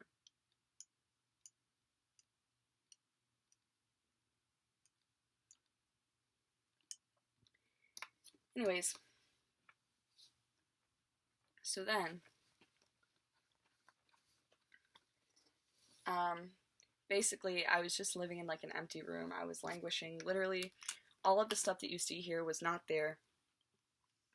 My bedroom was like bed. This is where the door is. There was like an empty desk, an empty nightstand. Eventually, this is where I put my tortoise tank. It's right over here. Guess you can see it. Nah, I don't really want to show it right now because it's kind of an emergency, really small, like, respite tank because his tank had broken and I'm about to get him a new one. So, he had a 20 gallon. I'm about to upgrade him to a 50 gallon. Right now, this is like a 10 gallon. I feel really bad. He doesn't have a lot of space. So, like, I don't really want to show that off. So, never mind. But, my room was very empty. There was literally no decorations. Like, the walls were all blank. I ended up doing, like, I started getting into, like, an episode again because I was really paranoid that everyone was out to get me after that experience because I was, like, I literally had someone violating it, but I got sent home. Like, there was a bunch of stuff going on with my family. So, I was in a little bit of an episode again. I did, like, a mural on the wall. It's very beautiful and I love it. I want to do more, but I probably wasn't thinking the best when I decided to do that. But that's all there was. There was a mural, and it was basically like set up like a mental hospital room, and that's how I liked it, because I felt like I could. The less there is to process when I'm in an episode, the better. So I can like, I don't disassociate as much when there's very little to like interact with. I can't like zone out of like an atmosphere. It's kind of like it is as it seems. Whatever's in front of me is what I have. And so I was just kind of languishing. I wasn't doing anything. I didn't want to go back to work. I felt like I couldn't. I applied for disability, actually, but it's government takes forever. I don't even know if that's even going to happen. I've heard a little bit, and I had to do, like, an evaluation, but it's been forever, and I have a job now, so I don't even know if they're going to want to. I think it would supplement, because I only work part-time, and I would really appreciate it for, like, my mental health bills, because medicine's, like, $400 with insurance. But anyways, so I basically set up my room to be like a second mental hospital, a fourth mental hospital. So that's how I was living. And I basically decided that I was going to be a hermit. So like, imagine me in a little cave. Wait, I meant to do a sad face. This is me in like a Victorian woman blanket, like deciding that I'm going to be a hermit forever. And so I was like, I'm never talking to anyone again. I'm never dating anyone again. I literally am so done with any of this. I have not had one good experience except for somebody who literally passed away. So I was just like, fuck this shit. But then, I had been talking to a friend who I've known for very many years, like 7 years. And this friend had, let me just draw this and see if you know what this is. He booty called me. He was like, you should come and like we should hook up or whatever. And I was like, you've been my friend for like 7 years. I really want to be a hermit, but like whatever. Like I'm kind of wanting to be a whore too because I'm heartbroken. So guess what? I drove 2 fucking hours because what? Let's draw West Virginia again. Not that far. He lived here. I lived here. I drove 2 hours for a booty call. So obviously I really cared about this friend. And guess what? We accidentally fell in love. So my hermit plan was ruined. So I ended up getting into a relationship again. I drove that drive 2 hours, like, for a month every weekend, basically, which killed all the gas that I had. Because at this point, I didn't have a job, so I was making all of my money from OnlyFans, which is a slow grind, and I'm falling off the curve. I really need to get back into it because I'm not really making money right now. But I had some money, so I was using it all on getting weed and gas to go visit my boyfriend that I shouldn't have had, but we're still together, so I love him and I feel blessed that I have him. But terrible timing. I was trying to like focus on myself, but to be fair, I did focus on myself for like 2 months, and I was languishing, and actually I think it was making me worse because I wasn't a part of society at all. I wasn't working. I literally didn't go anywhere except sit in my room or go to get weed. So I was having a really terrible time, and I feel like he literally saved my life. Because eventually he has a really terrible relationship with some of his family, and they ended up kicking him out, and he needed a place to stay. So, guess what? He moved 2 hours back to the town that we met in because he had moved away 5 years ago. So, he moved back to Berkeley Springs with us, and that is why this place is decorated, because he helped me get all my shit out of storage. He brought a bunch of shit here, like this Pink Floyd The Wall tapestry, and he basically helped me get my life back together, and like actually want to be a part of society again, because I remembered how great people are. You know, seeing an angel like that who really was like, I was in a really bad place, and he stuck through it, and he was too, but came out of it. We are the champions, and things have been really good since. I got a job at Domino's. So where have I worked? Food Town. I worked at Goodwill for a bit. I forgot to mention that when I was dating BJ. I worked at Goodwill. Worked at a Subway, and got a job for one day in a mental hospital and quit. And then now I work at a Domino's. I was a delivery driver, and then my car fucked itself, and then my dad's spare car, the transmission went out. So right now, I'm illegally driving my boyfriend's car with a dead inspection to work. But we're gonna get that fixed soon because I'm making money now. Hopefully the government gives me money because they should feel bad for me because I've had a rough go at things, as you've seen from my drama life. But it looks like we're about up to the present. That's everything I can say. I bet this has been long as fuck, because some of these clips are like half an hour, and I think I've been doing this since like 5, and it's almost 10 o'clock. So this is gonna be like 5 fucking goddamn hours long. I don't know how I'm gonna do this. But it's gonna be hard as fuck to get it into iMovie and shit and get it to actually export. But we're gonna get it done. And the other thing I wanted to say is August 10th, 2022, this summer, when I was still with David, I legally changed my name because, as you've seen from this Draw My Life, I've had a very rough go at things, and I wanted a fresh start, and I still have had it. Even though things didn't work out with David, even though I got into a rough place, I am not the person that I used to be. Not when I was with Patrick, not when I was with Michael, or Mick, or Molly, or any of those people. That part of my life died, and I started over, and I still feel like I'm in a fresh start, even though everything since August has been a roller coaster. I am loving my life, and I'm loving myself, and I'm glad that I have an identity that belongs to me, and I'm done, looking for answers that were there the whole time. So, if you knew me, no you didn't. Draw My Life. Elizabeth Olive Fly. Thanks for watching. So I realized while I was putting this all into iMovie that I forgot to include how my siblings came to be. So I'm going to try to talk about that really fast because I know that this is really fucking long and I doubt that anyone is even going to get this far except maybe strangers who stumble upon me once they're my fans someday and they want lore. But like, my siblings are my world, so I feel like I kind of have to even explain that they exist. So, my mom's third husband, she has been married to him for like 15 years. Sorry, I'm a bit sick. And when they were together at first, it wasn't long after they had gotten together, but they had gotten married and had my sister first, and I was 5.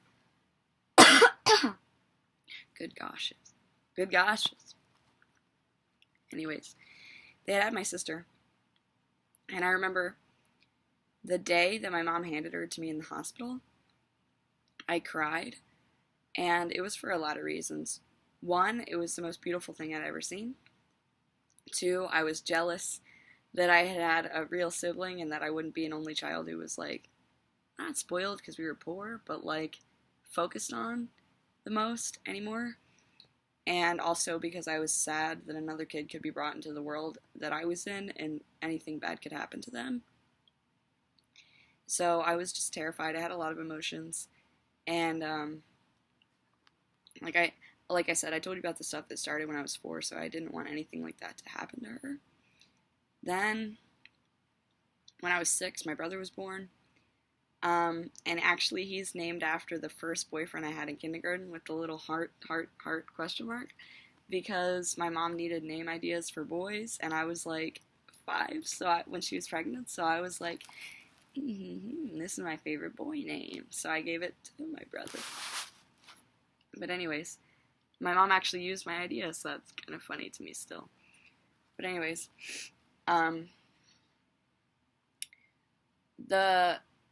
my siblings, it's complicated. I know that I didn't raise them, but I've always felt like they were my kids.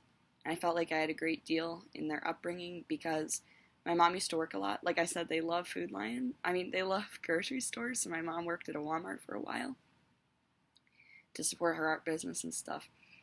And while she was working, felt like my stepdad slept most of the time because he worked night shift, and also I have a lot of feelings about that.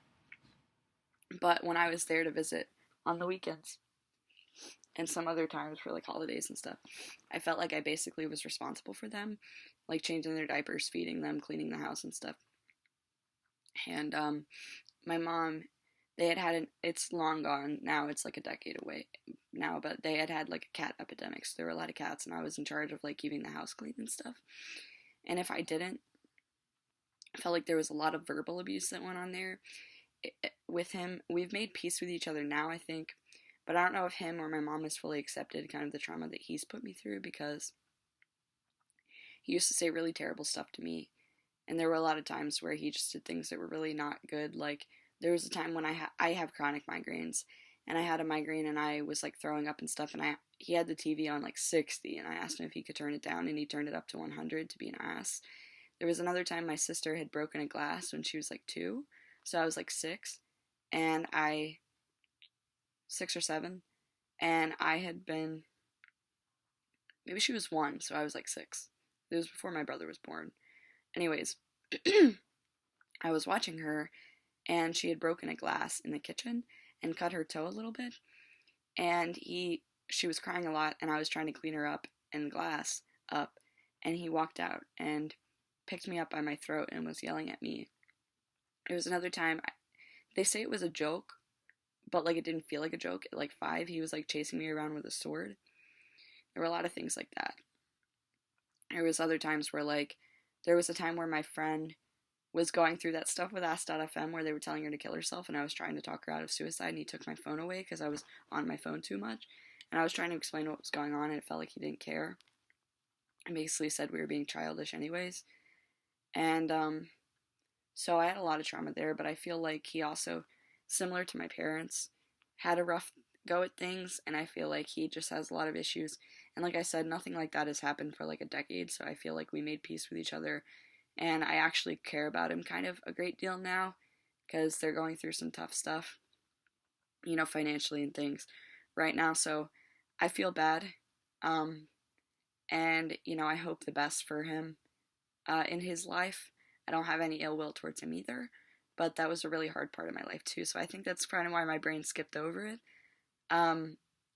Like proof of that kind of is a lot of times we'd be stuck in our rooms because he just would be asleep and wouldn't let us out. And so one time I had to go to the bathroom really bad, and it was like midday, and I still was in my room, so I peed on a blanket and like put it under the bed.